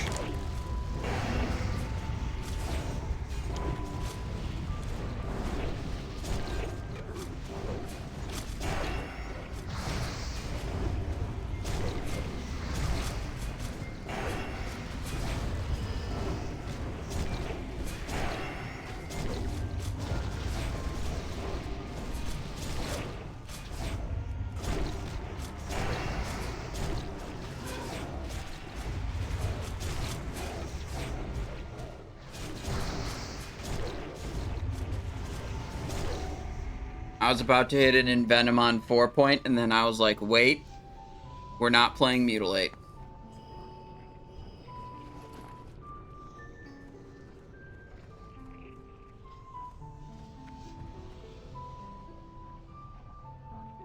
Yeah, I'm saying, Backstab is back, baby. Like, we are so back to backstabbing.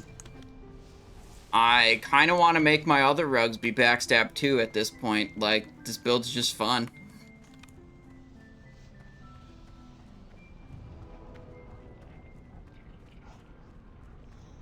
But we're pressing on. Sulfuron Harbinger over there. Golemagg the Incinerator over here. Then it'll be Majordomo, who can drop the loot that we need. And then we go all the way back there to Ragnaros, who we kind of don't care about, you know.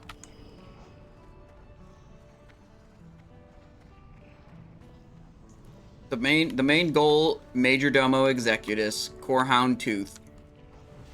Sebaceous Poison, no, we're putting Occult in the main and Sebaceous in the offhand.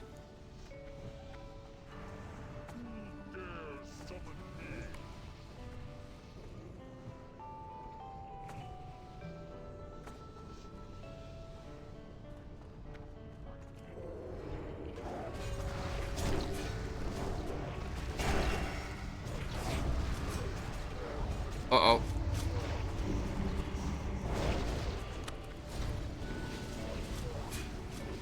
A low health Annihilator. Finished it.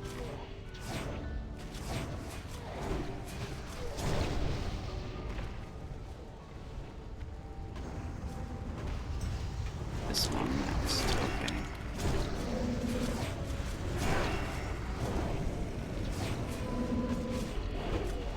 Wow, that was actually nice. I thought for sure, given the rate of deaths we've had on the trash mob, that with that pull, like, I for sure thought we were gonna have a bunch of people die again.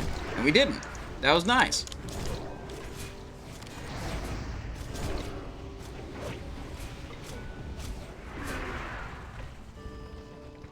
Fourth piece set bonus gonna be a huge improvement. Rakazar, I didn't even go backstab until I had 4 pieces of Draconic Bloodfang. According to the simulators, that 4-piece bonus is worth a little over 600 DPS. It's a lot. This build has the highest gear requirement of all the different builds this phase. Like, you have to have 4-piece before this build becomes competitive.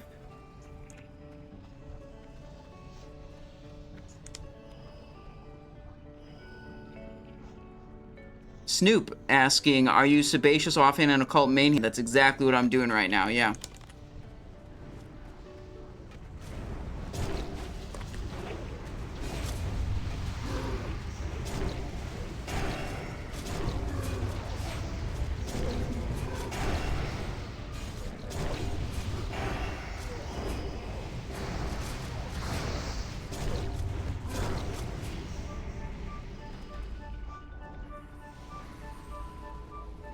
Competitive 5-piece ZG, 2-piece Draconic. I mean, not really. That's worse.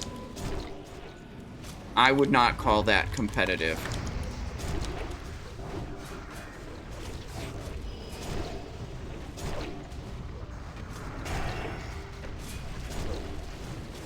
Like, a 600 DPS set bonus is not something you just look at and you're like, ah, maybe I don't need this.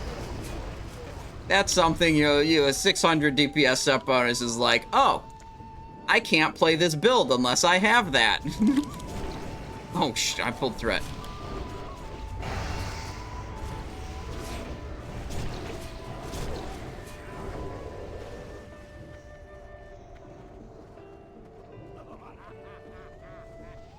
Ooh, kick assignments, let's go. Kick assignments, we're waiting, they're explaining. They said they're gonna have kick assignments. But they didn't say what they were yet.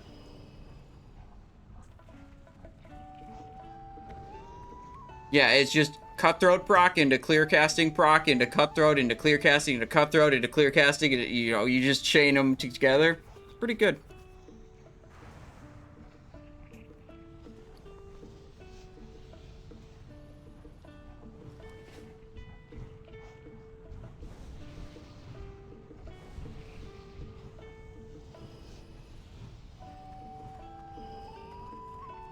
Must be the most powerful set bonus a rogue has ever had. I mean, maybe. It's definitely up there. The all-time greats for rogue set bonuses are like 4-piece tier 3 Bone Scythe in Classic Era is a just massive bonus. That's refunding 5 energy whenever your Sinister Strike, Backstab, or Hemorrhage gives a critical strike. Super huge bonus. Dark Mantle 4-piece in Classic Era. Wait.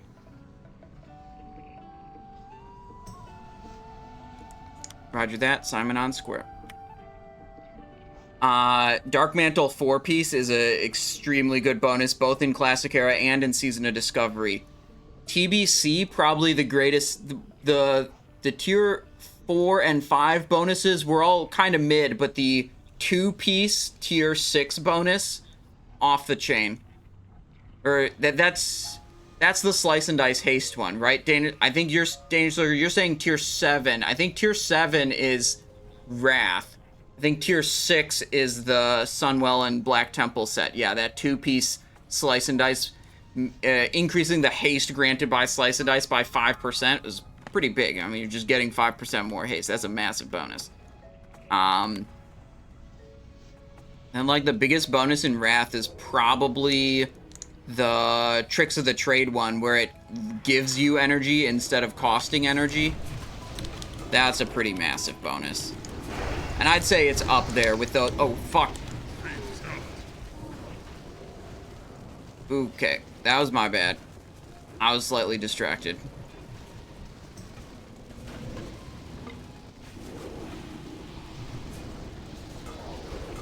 I got distracted on the... I mean... Yeah, I pulled thread. That was just me being dumb and bad. Okay, we gotta get back in, hit what we can. Okay.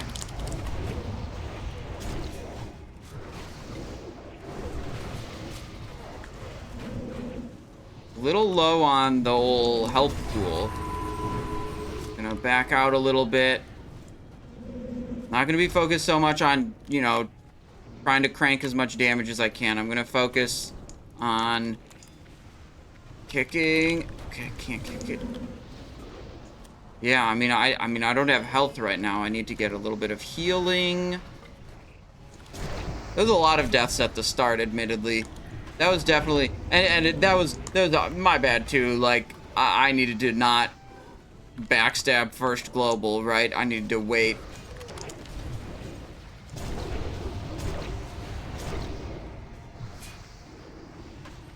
No. See, I'm trying to be out of range because, like, I don't want to take cleaves and fire damage. But then I'm not in range to make the kicks.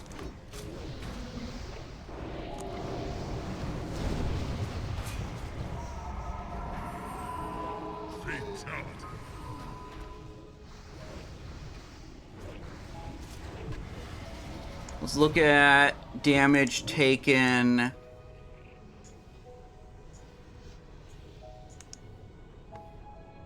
Damage taken by spell. Immolation aura.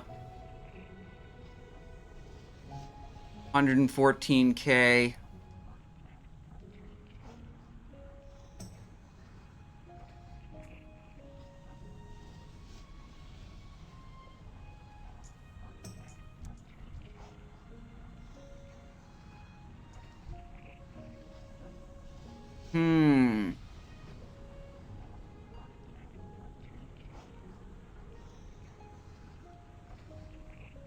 Yeah, that was definitely my bad at the start. I shouldn't have backstabbed right away. That's just me being dumb.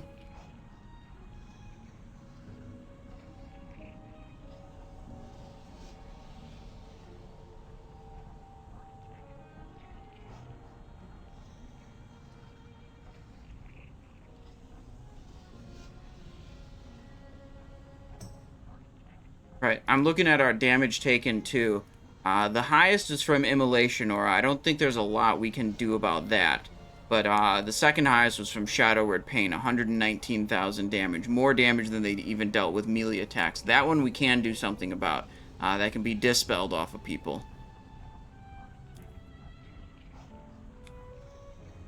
Oh, I didn't know we were...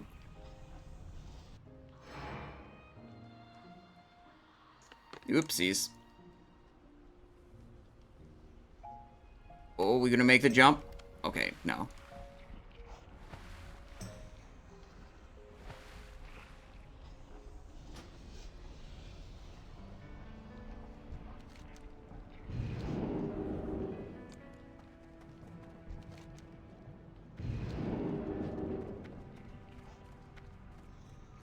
Penumbra says he's using all of his globals and still going. He had 41 dispels. Oh my. Yeah, he definitely did use all of his globals on He's not lying.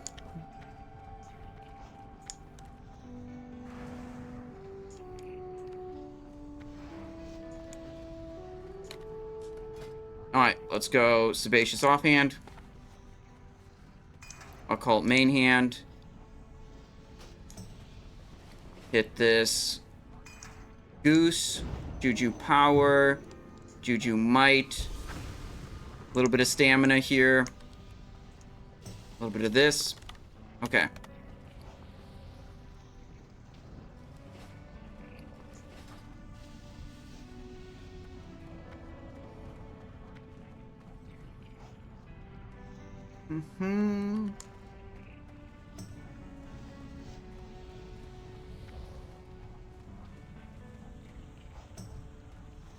Okay. Exide Val, hello, how's it going? Welcome. Rakazar says you are using the assassination build. Yep, we're doing assassination build like this with improved exposed armor. You take the points out of this, put them into that. If you are trying to do exposed for your raid, which if you're playing Backstab, I strongly recommend you should do that. It's a, you know, of all the rogue builds, it's a pretty minimal DPS loss, and like you don't have to, because you use sebaceous poison, you don't have to think about it either. You just put the poison on and you crank and it goes up, right?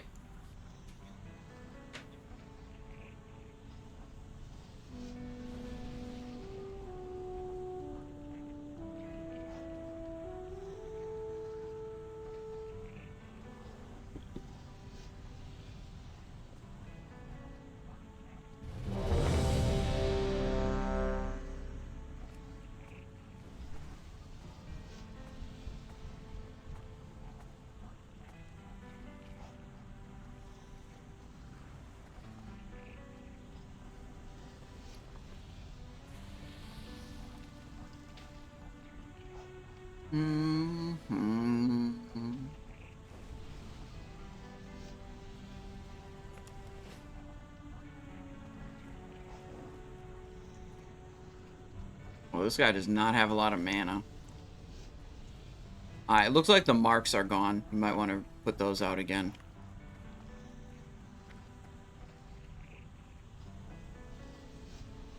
Simon on square. Let's drink our other Flask of the Titans. There's only 4 minutes left on that one.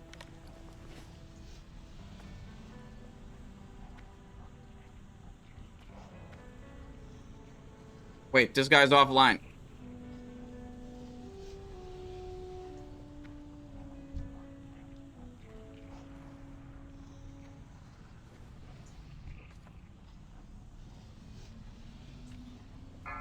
Uh-oh. Canceling that pull, yeah.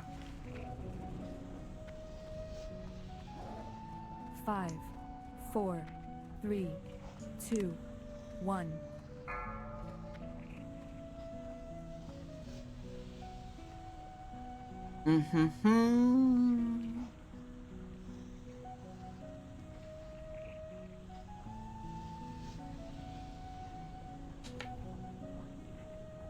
Yeah, we noticed this guy was offline, like, right as the pull timer went out. We might send it anyways.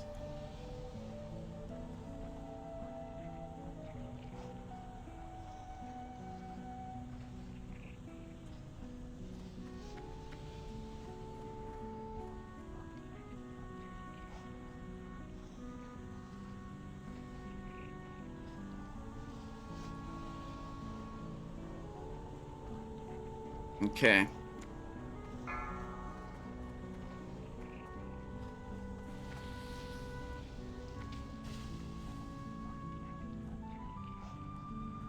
Adds to the right, 4, boss to the left. 2. That's the strat. We're waiting for threat this time.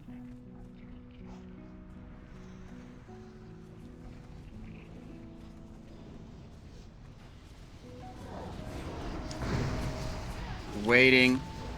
We're waiting. We're still just waiting.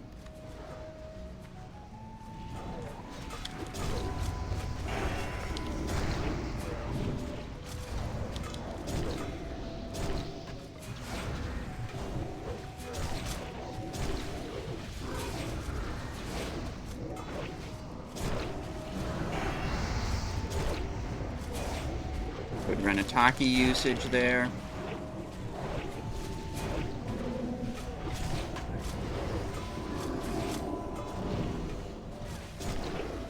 Should have been prioritizing Crimson Tempest earlier. I just remembered about that, so I started doing it.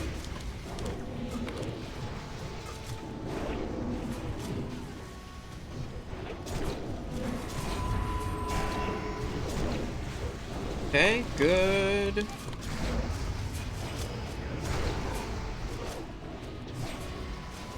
Tried to send that Envenom on low combo points just because I wanted to refresh the Slice and Dice. But the Envenom failed, and then the refresh didn't happen.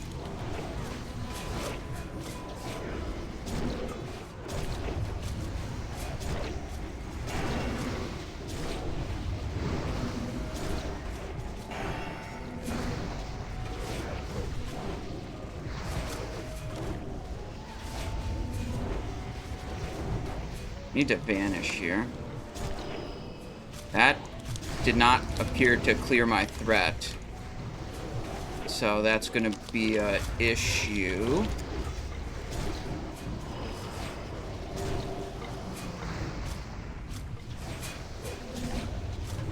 I want to stay on target. Because this is my interrupt target, right?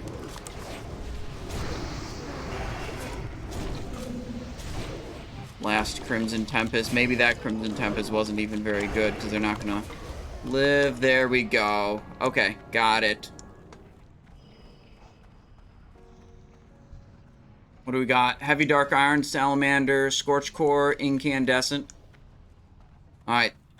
Simon's dousing. Boom. What? I'm sorry. I thought this was America.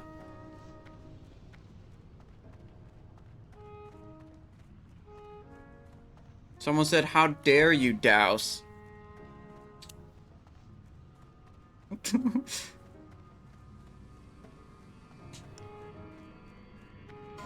Is assassination, backstab, simming better than combat?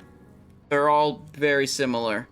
Like, assassination tends to be like 50 DPS ahead on a longer fight, and combat ahead on a shorter fight, and like largely it doesn't matter.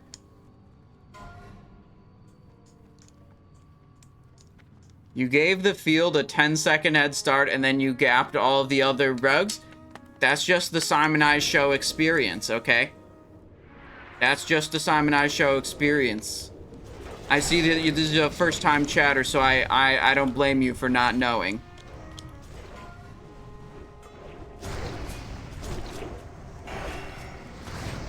Welcome to the stream, Jupsy.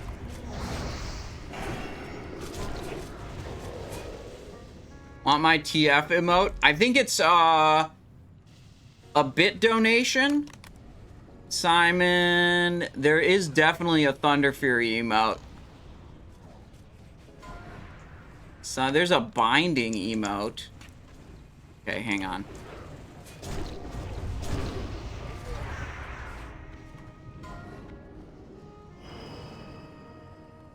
Let me see if I can find it. Simon 7.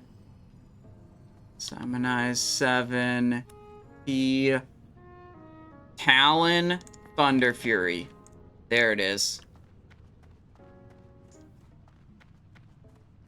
I think that's under the bit rewards. I made a bunch of the weapons bit reward emotes.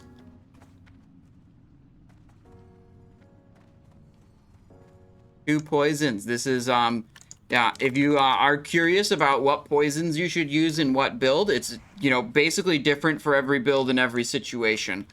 And you can go on the Discord. There's a great section called Read Here First, and it'll answer all kinds of questions like that for whatever build you're using and situation you're in.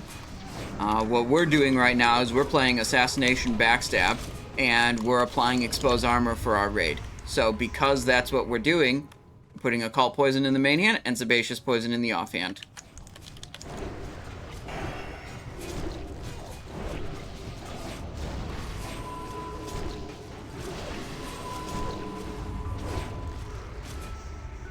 There we go. You never did bits and you got it. Okay, wait. Then maybe it's not a bit reward. Maybe I'm just misremembering what it's categorized under.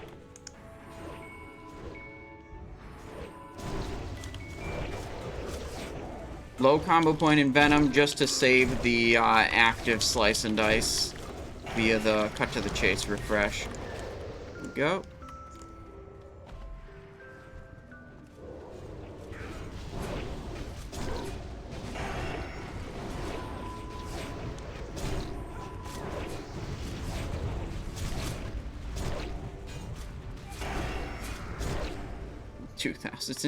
I just love chunking backstabs. Every global. Chunk, chunk, chunk, chunk, chunk. Damage, damage, damage, damage.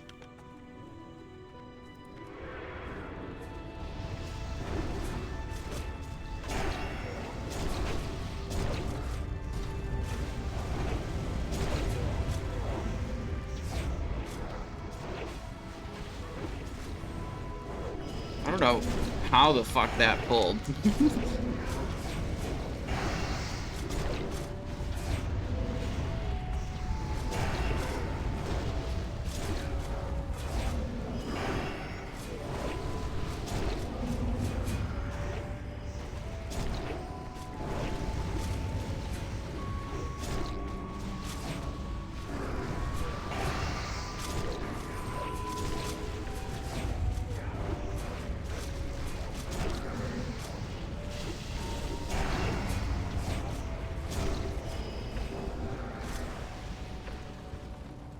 All right.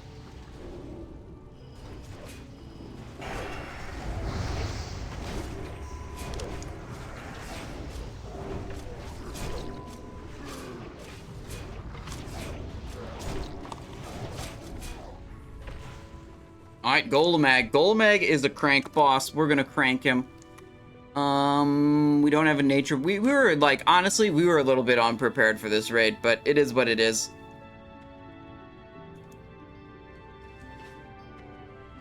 I like using Nature Protection Potion on this boss because the boulders that fall from the sky, those are nature damage, and they're big spikes in damage. Yeah.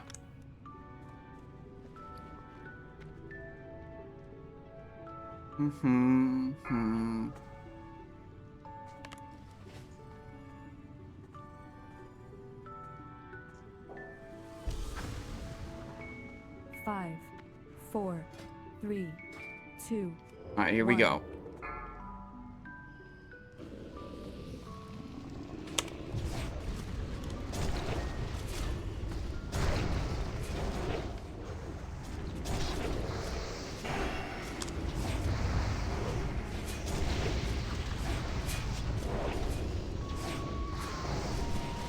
Threat's pretty nice.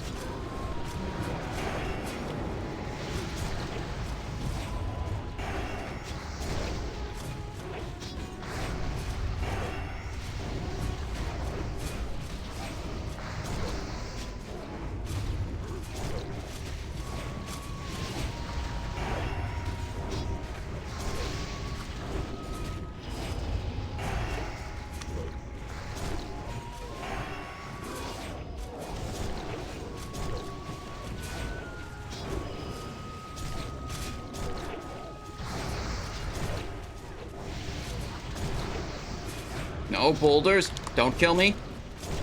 Okay. Fine.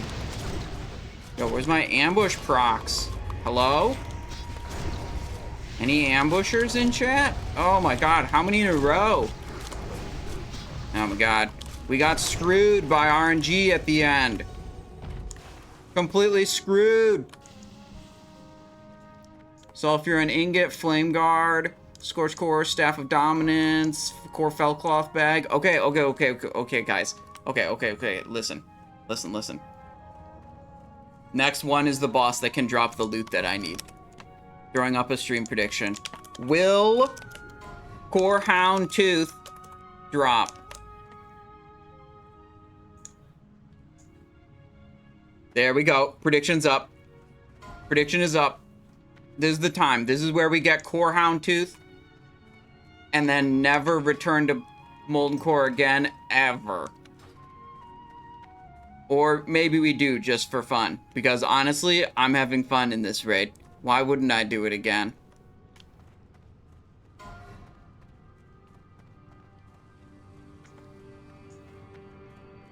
Staff of Dominance.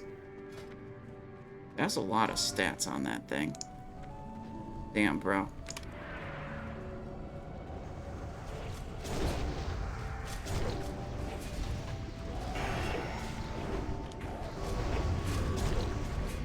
Alright, Staff of Dominance awarded to Warrior for their flask set, because no one else wanted it. That's kind of insane. Missing the Douse. Domo is not spawned.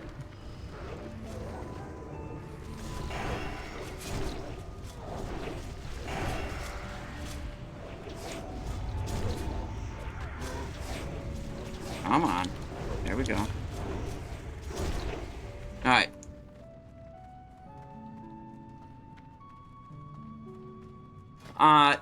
Venomous Totem can be okay for assassination backstab if you are using instant poison on one of your weapons, which while I'm applying sebaceous poison, I would not do. If I was not trying to apply sebaceous and do, you know, improved exposed armor for my raid, I'd take these 2 talent points out, put them back there. Then I would put occult in the offhand, and I would put instant poison in the main hand, and in that particular setup, Venomous Totem is an okay item. Hunt down the infidels, my brethren.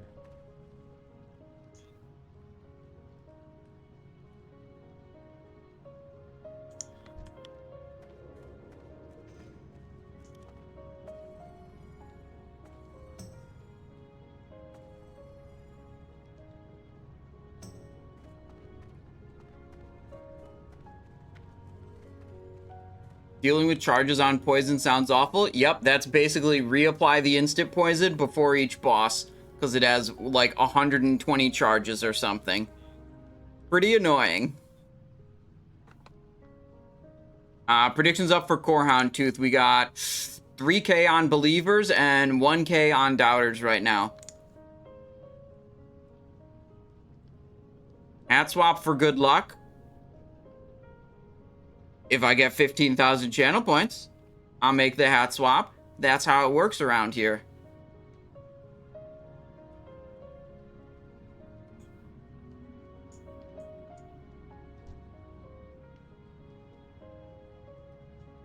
Alright, Danish Lurker's got it for the hat change. I got you. Let's go this one.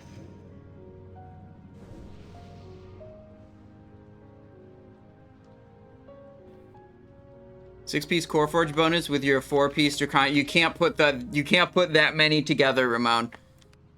We have only. Why do I have 3 of this? Chest, boot, cover.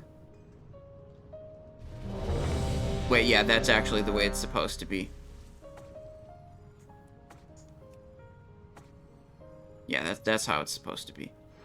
We got 4-piece Draconic, 3-piece Night Slayer. The Night Slayer isn't really, like, supposed to be here. And then we got 3-piece Zandalar. We would like to be running 5 pieces Zandalar, but we don't have the correct Draconic pieces to be able to do both of those at once. 5, 4, 3, 2, 1. Alright, we're again gonna just wait at the start. The sons of the living flame. For some threat generation. Big fog damage.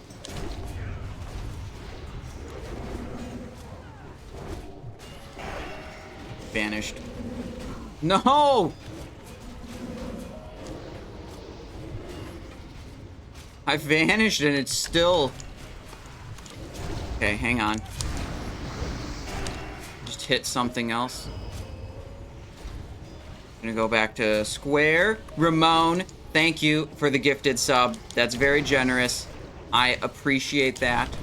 And I hope you're having a great day, Ramon.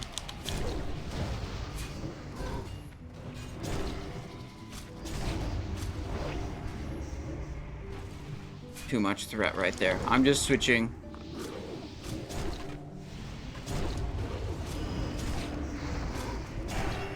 They said focus skull.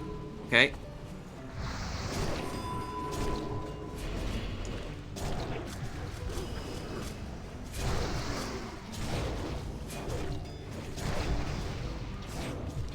Like that. Threat is okay.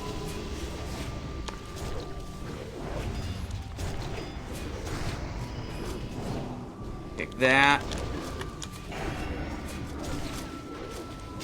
Ooh, that was too early on that Crimson Tempest. I didn't realize it was already up.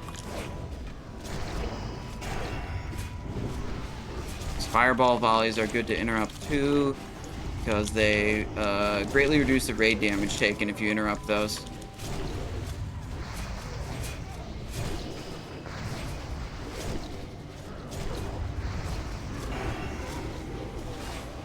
I didn't switch target fast enough.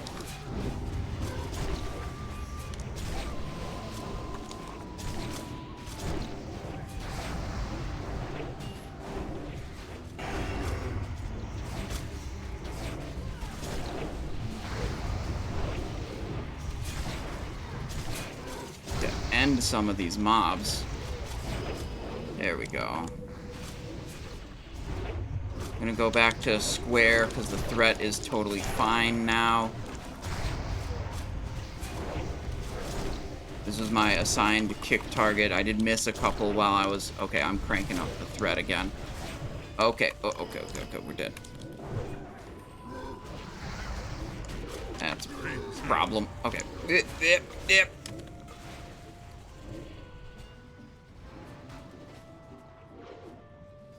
Alright, we go again.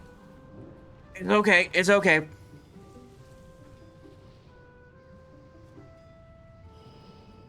Yep. Yeah, it's much easier for tanks to hold threat on mobs that are already attacking them than to, like, chase them around and, like, pick up threat on stuff that's pulled. Ashes to ashes.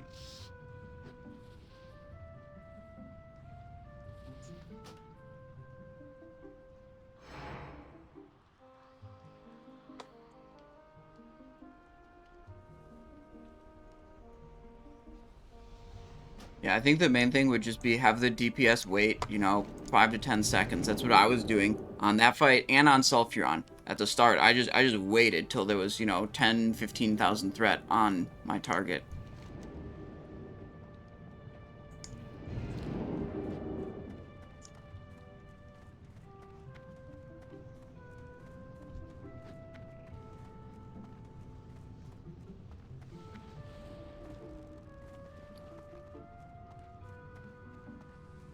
Simon can go tank. Okay.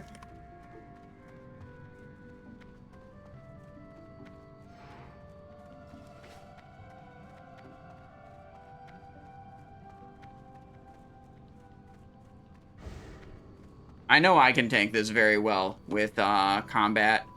Like combat, then I go Perdition's Blade, Fell Striker, and I just AoE them, basically.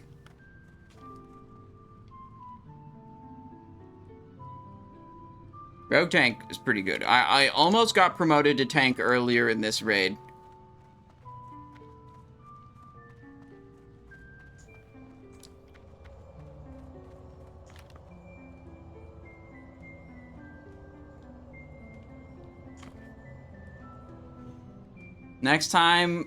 Next he asks us to move away from cleave.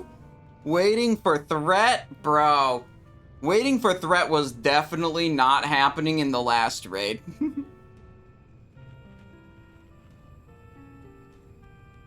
When you're using on your daggers, they both have Crusader, and one has Occult Poison and the other has Sebaceous Poison. Ugh. Exactly according to what it says you should do in the Read Here First section on the Simon I Show Discord. We're doing Assassination Backstab build with improved exposed armor.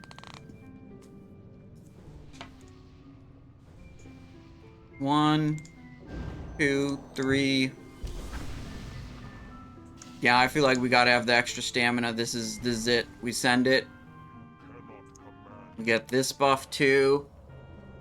What else we got in the inventory here? Any other tricks we can pull out of our sleeve? Yes, indeed. Elixir of Coalesced Regret. This is gonna be the make or break. Elixir of Coalesced Regret. Watch this. 260 strength, 435 agility, 278 stamina, 52 intellect, 73 spirit. +1 to all of them. Would the 30% threat reduction dagger from Sunken Temple help? I would actually use that in this raid, but it was it is not in my inventory right now. I would like use it on pull and then swap back to my Dream Eater after the buff was done, the threat reduction buff.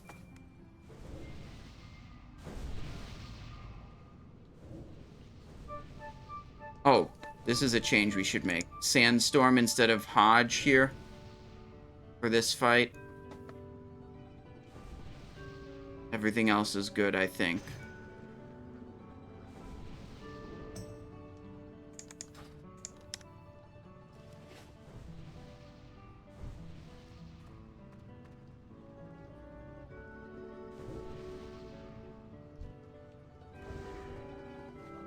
God, this person's still dead. I wonder if they got a res yet. Maybe they had to AFK or something.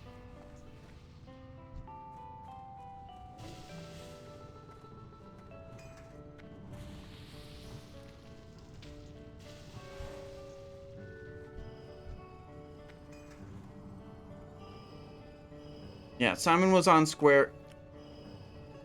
Simon was on square at the start, but the threat got too high, so I started switching around to various targets, kicking what I could.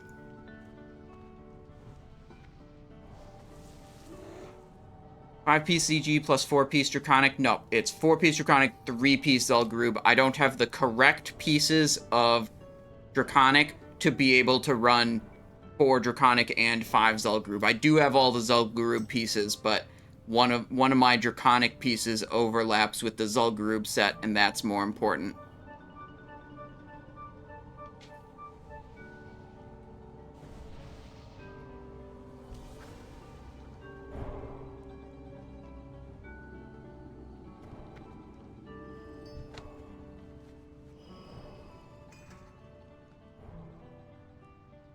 Alright, we actually got changed. We were square assignment on Sulfuron, and they just redid Simon on Diamond. Yes. Okay, we got changed. Alright, this is again going to be a wait for threat angle. I'm actually just going to do these, and it's going to be fine. 4, 3, 2, 1. Reckless mortals. Waiting for threat angle, waiting for threat. Sons of the living flame.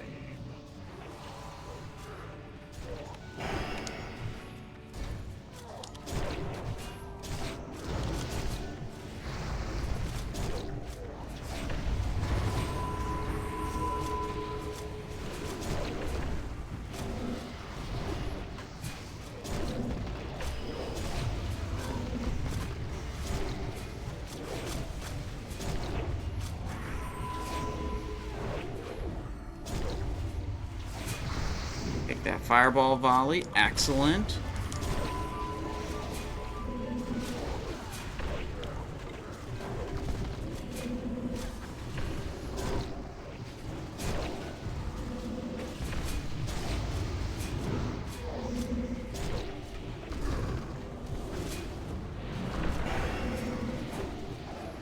Ooh, I don't have the interrupt for that one. I switched and interrupted something else.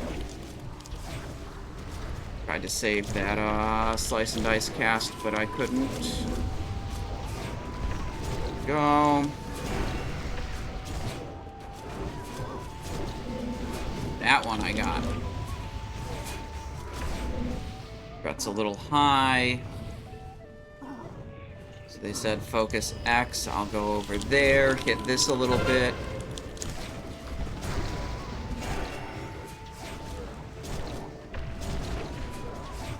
Watching my target to know when I'm gonna have to switch back.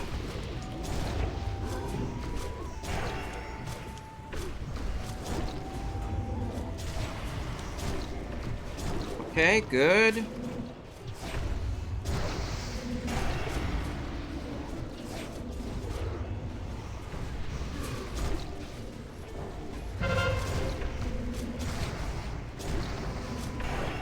Oof, I missed that fireball volley again because I'm changing target too much.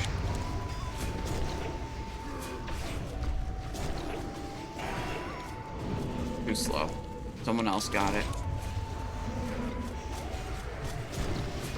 Be back on my primary target. There is about a 40k threat differential, so should be okay here to just tunnel this guy for a little bit.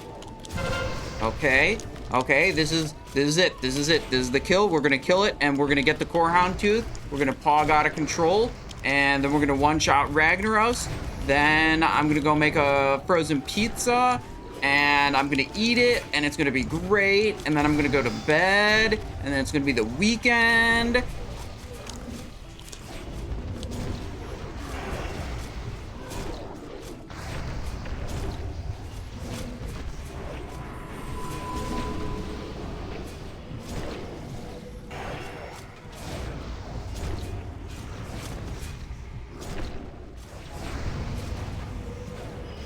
Last mob.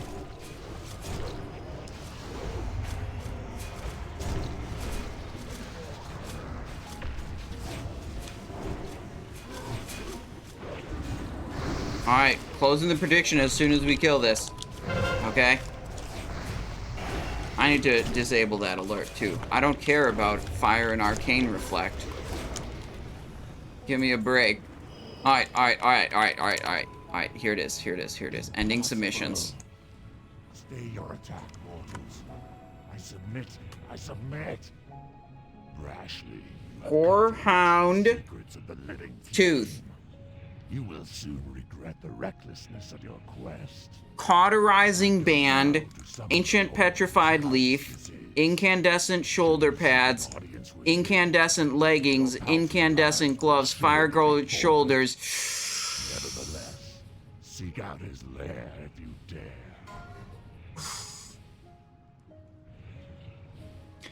We'll just come back next week. We'll just come back. Where is it? Where is it, bro? It was supposed to be there. Game bugged.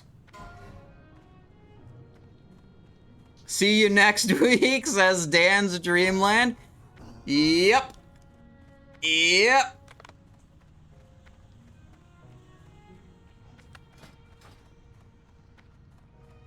This character is just always going to be backstab. Because I got one backstab guy, one mutilate guy, one tank slash saber slash guy.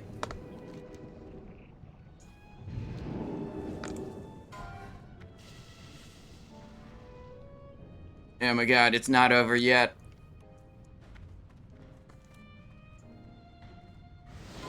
I think...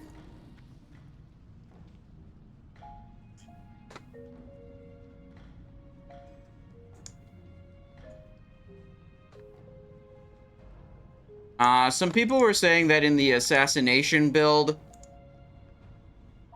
that the Corehound Tooth comes up a little ahead. You go Dream Eater, then,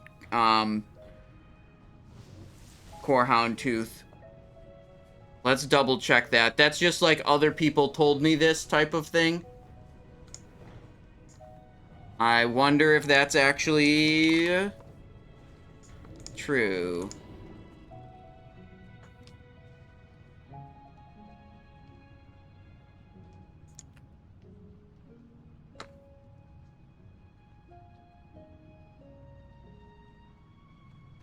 Alright, we'll let it... They're doing some trash here. Thinking this is, pretty similar. The weapon comparison chart I had done on the Discord was specifically for the combat build. I didn't really expect it to be that much different, but then some people told me maybe it's a little bit different. 20, this combination, 20 DPS ahead, given these poisons and this talent build. So yeah, minor upgrade.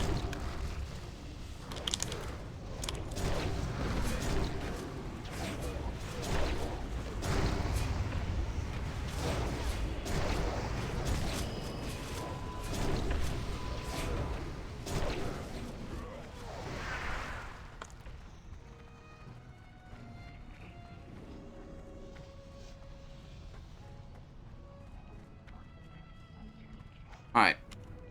We did pretty good. Look at this. Sandstorm, 3.3% of my damage. Not as much as I expected. I expected it to be a little higher. But good damage from Crimson Tempest, that's for sure. Honestly, the Majordomo, the execution wasn't really on point. But we don't need that for this boss. The Sandstorm card is just for AoE, like when we're hitting a bunch of targets.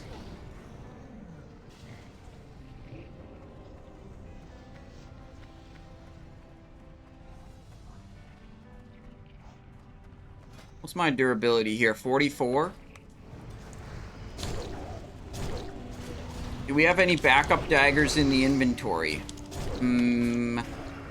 Yes. We do have a Crusader dagger in the inventory. Fell Striker right there. Okay, so if Perdition's Blade breaks mid-fight, which can happen, we'll switch Dream Eater to the main hand, which means we want to have Occult Poison on the Fell Striker. Or maybe we just keep... No, we probably just put this into the main hand, honestly.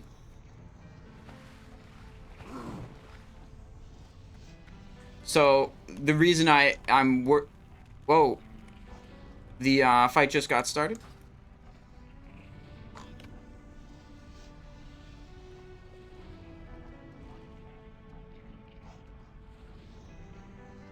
Behold, Ragnaros. It's also on Heat 1.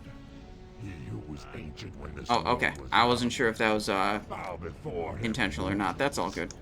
Bow before your ending. Alright, I didn't realize that we were dropping it down to Heat 1. Not a problem. But here you go. You're gonna see the Heat 1 rag loot, which is actually really sad. It's last time I did it on Heat 1, it was 2 tier pieces and 1 Ragnaros drop, which was like Crown of Destruction or something. We have invaded your sanctum and seek to steal your secrets.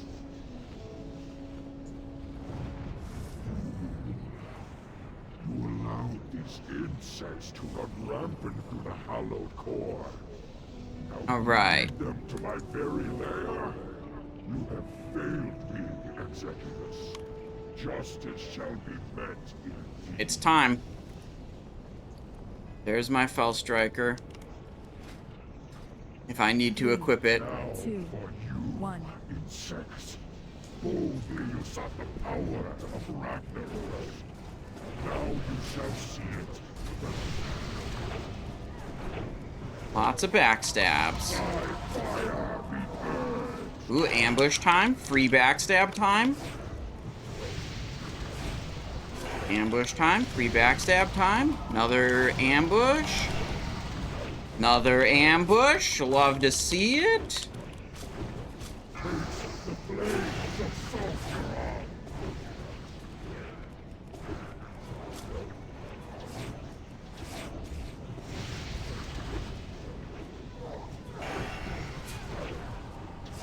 Okay, durability on the Perdition's Blade declining rapidly.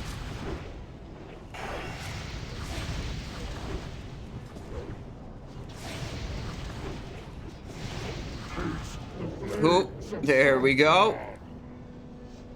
Sprinting back in.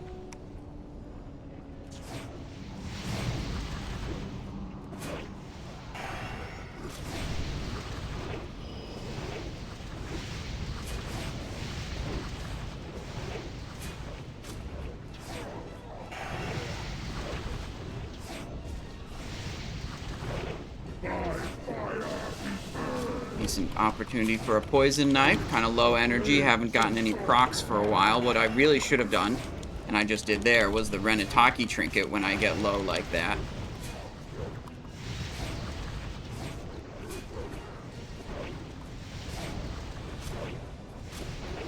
Much earlier usage of Renatakis would have been good. It is a short cooldown, and I will almost certainly be able to use it multiple times this fight.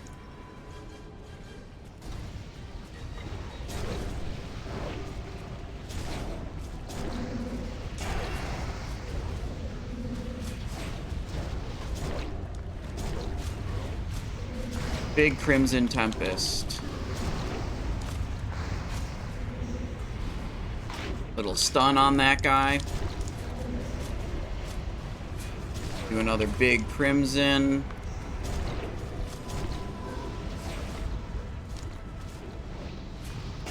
Little ambush.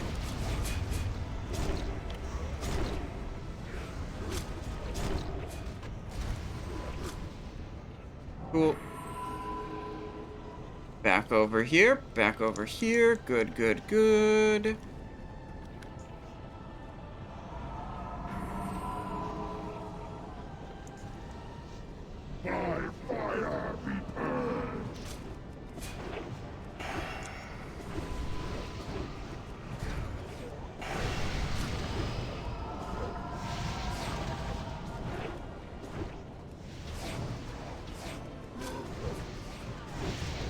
Good.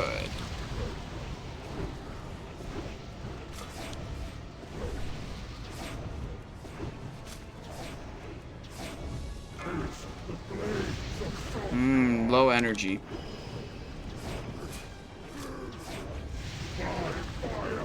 How's my durability? 13.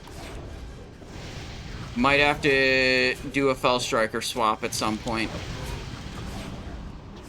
Double dodge and Venom twice in a row.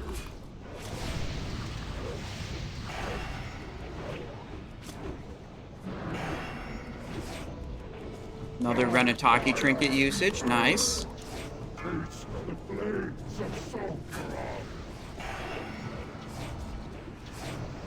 Okay. Vanish ambush.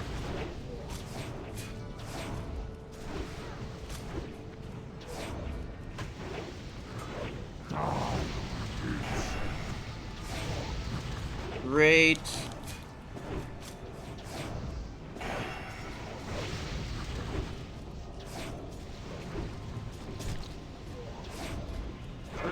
Four durability left.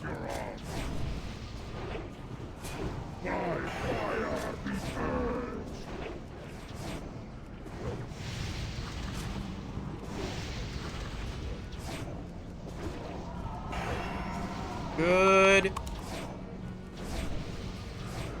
There we go. There we go. Chart of the Flame. Drape of the Fire Lord.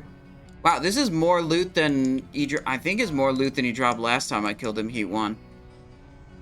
But there it is. Scorchcore leggings, Scorchcore gloves, Essence of the Fire Lord. Pretty good. Pretty good, pretty good. We'll have to come back next week, try to grab that Core Hound Tooth. Our Perdition's Blade made it through with 2 durability left.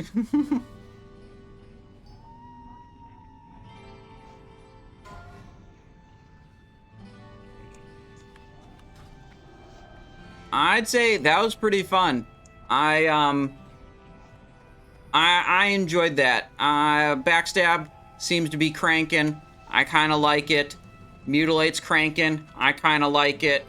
And we got both, you know, we got all of our characters like online now with the gear they need to play the specs they want to play, right? So that's pretty sweet. I had a great time with that raid. That was my first one doing Backstab on the live servers. So that was fun. I mean, we did a bunch of damage. We pumped. And you know what? It's just fun to hit back-to-back 3,000 damage in Venoms. It's just good. You know? But also, it's late and it's dinner time for me. Too bad you lost the world buffs. It is what it is. We didn't even really come in with full world buffs because we kind of joined this last minute. But it is what it is.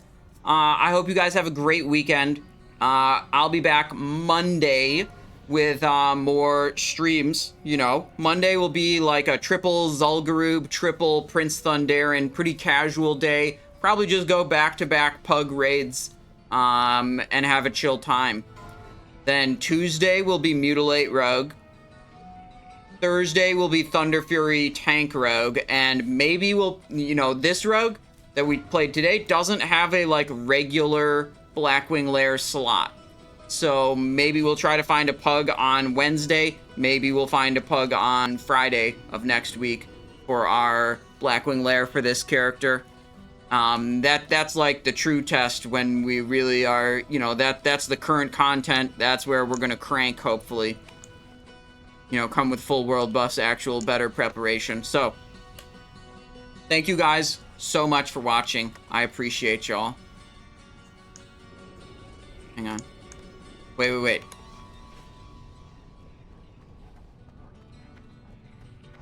Wait. Was that not reserved for the guild? I just kind of assumed it was reserved for the guild. Wait.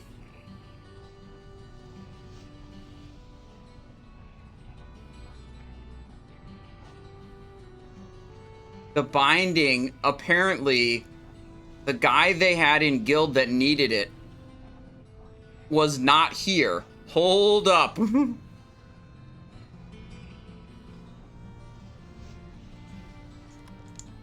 I think we're rolling for another binding. I think that's what's happening. They're saying, hold on, they're figuring it out.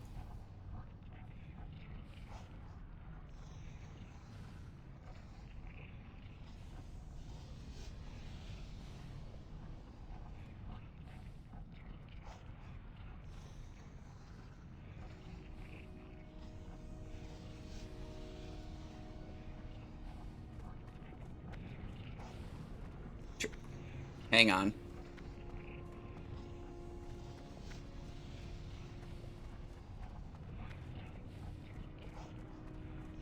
Right. I'm pretty sure when they banned GDKPs in Phase 2, the phrasing they used is they do not want you to exchange raid loot items for gold, which, sounds like what you were about to do.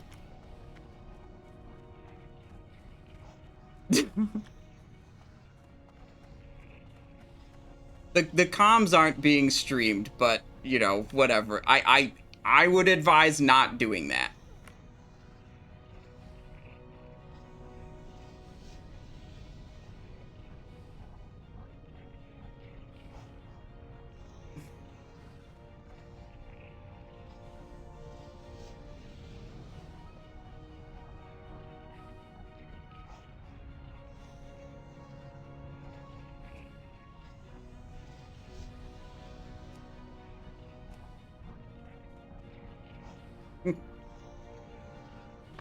I mean, sure, yeah, interested in the binding.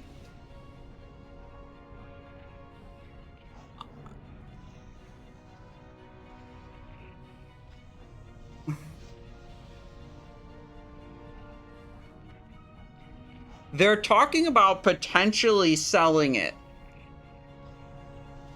Which...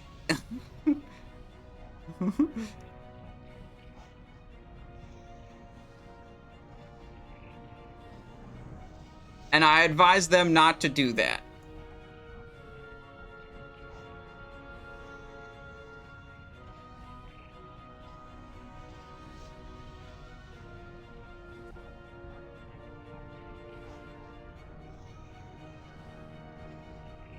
Hold up.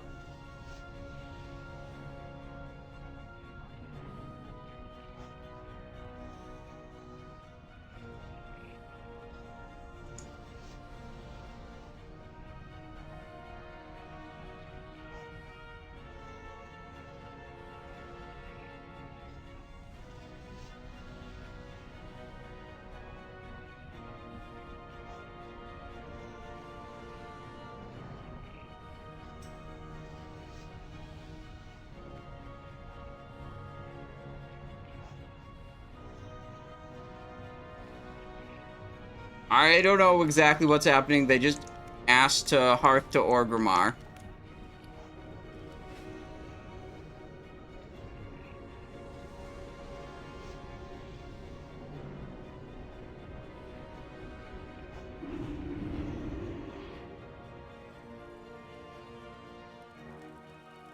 I mean, I'm kind of thinking, like, I should just bounce if it's somewhat sketchy.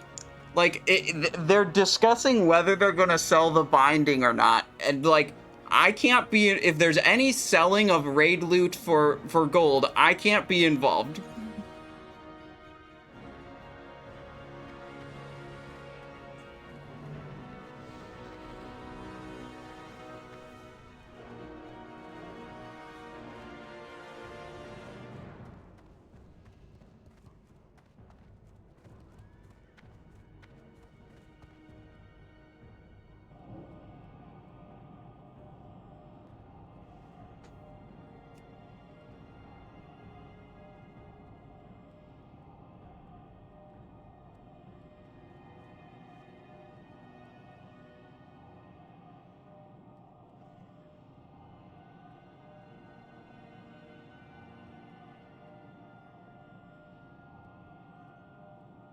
Yeah, not my raid. I advise them not to do this. I think I'm just gonna bounce.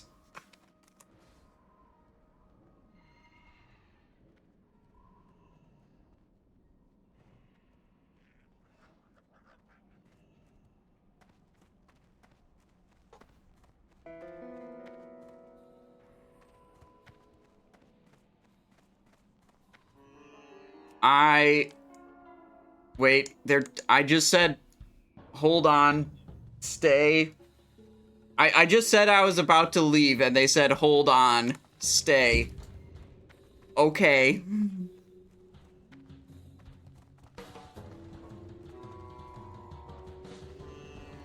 Alright, it's about to be rolled off.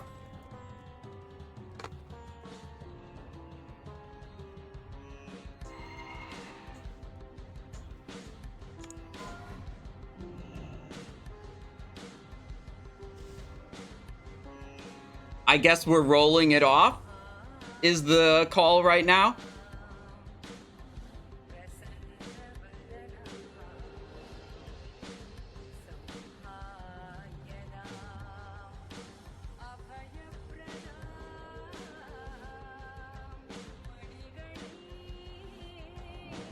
They're making sure everyone's here before who might want to roll on it. Oh my god, it's becoming a... How do you death roll between... How do you death roll between... I'm just very confused at what's going on.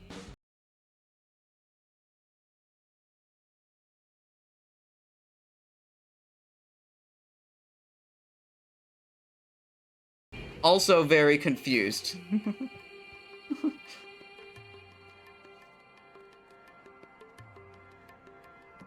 Spur green.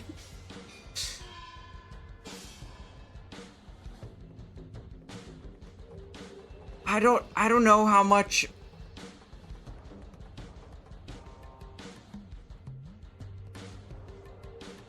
Yeah, but it's usually between two people.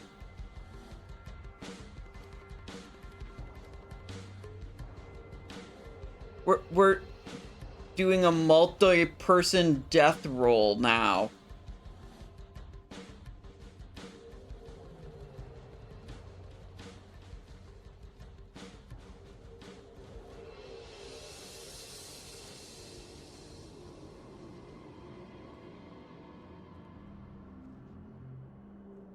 Skull X square moon.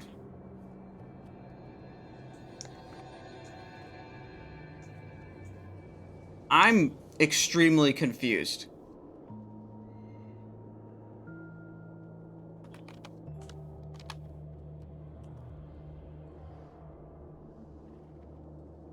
So are they gonna eliminate the person who gets 1 first, and then we start over with 3?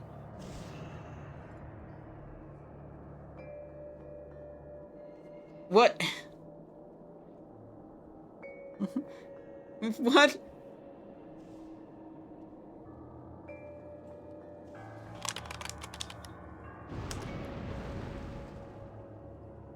I don't know what's Okay, I think the first person to roll 1 gets eliminated, and then we just roll a whole lot. That was denied. I have to... Okay, I rolled a 2. I'm still in it. 2.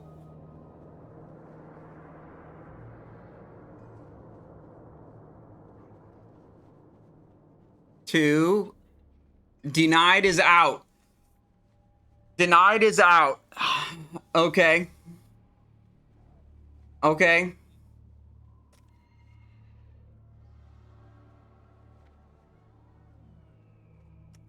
All right, one person's eliminated. This is the process. Okay. 262. 152. 20. 11.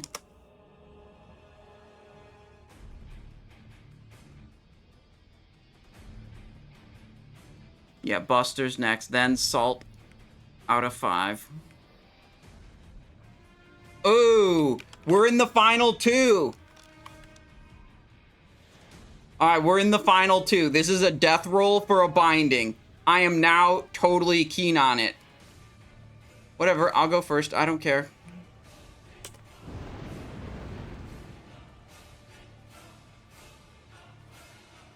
$123. All right, 52. 36. Okay. 12. 10. 7. 2. Oh, shit.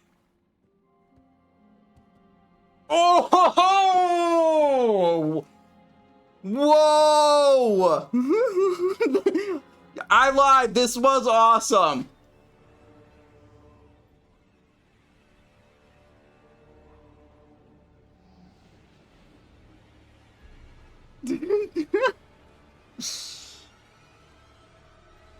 Oh, okay. What are we trading for this?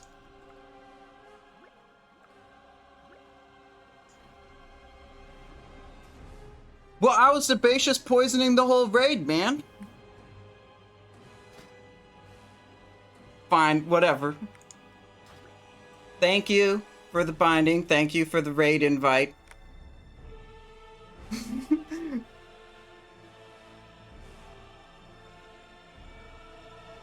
Thank you, thank you. Now I'm stuck in Molten Core jail forever.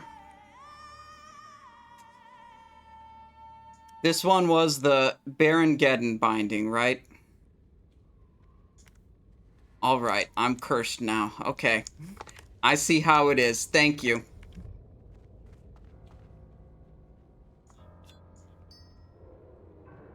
Them's the break sometimes.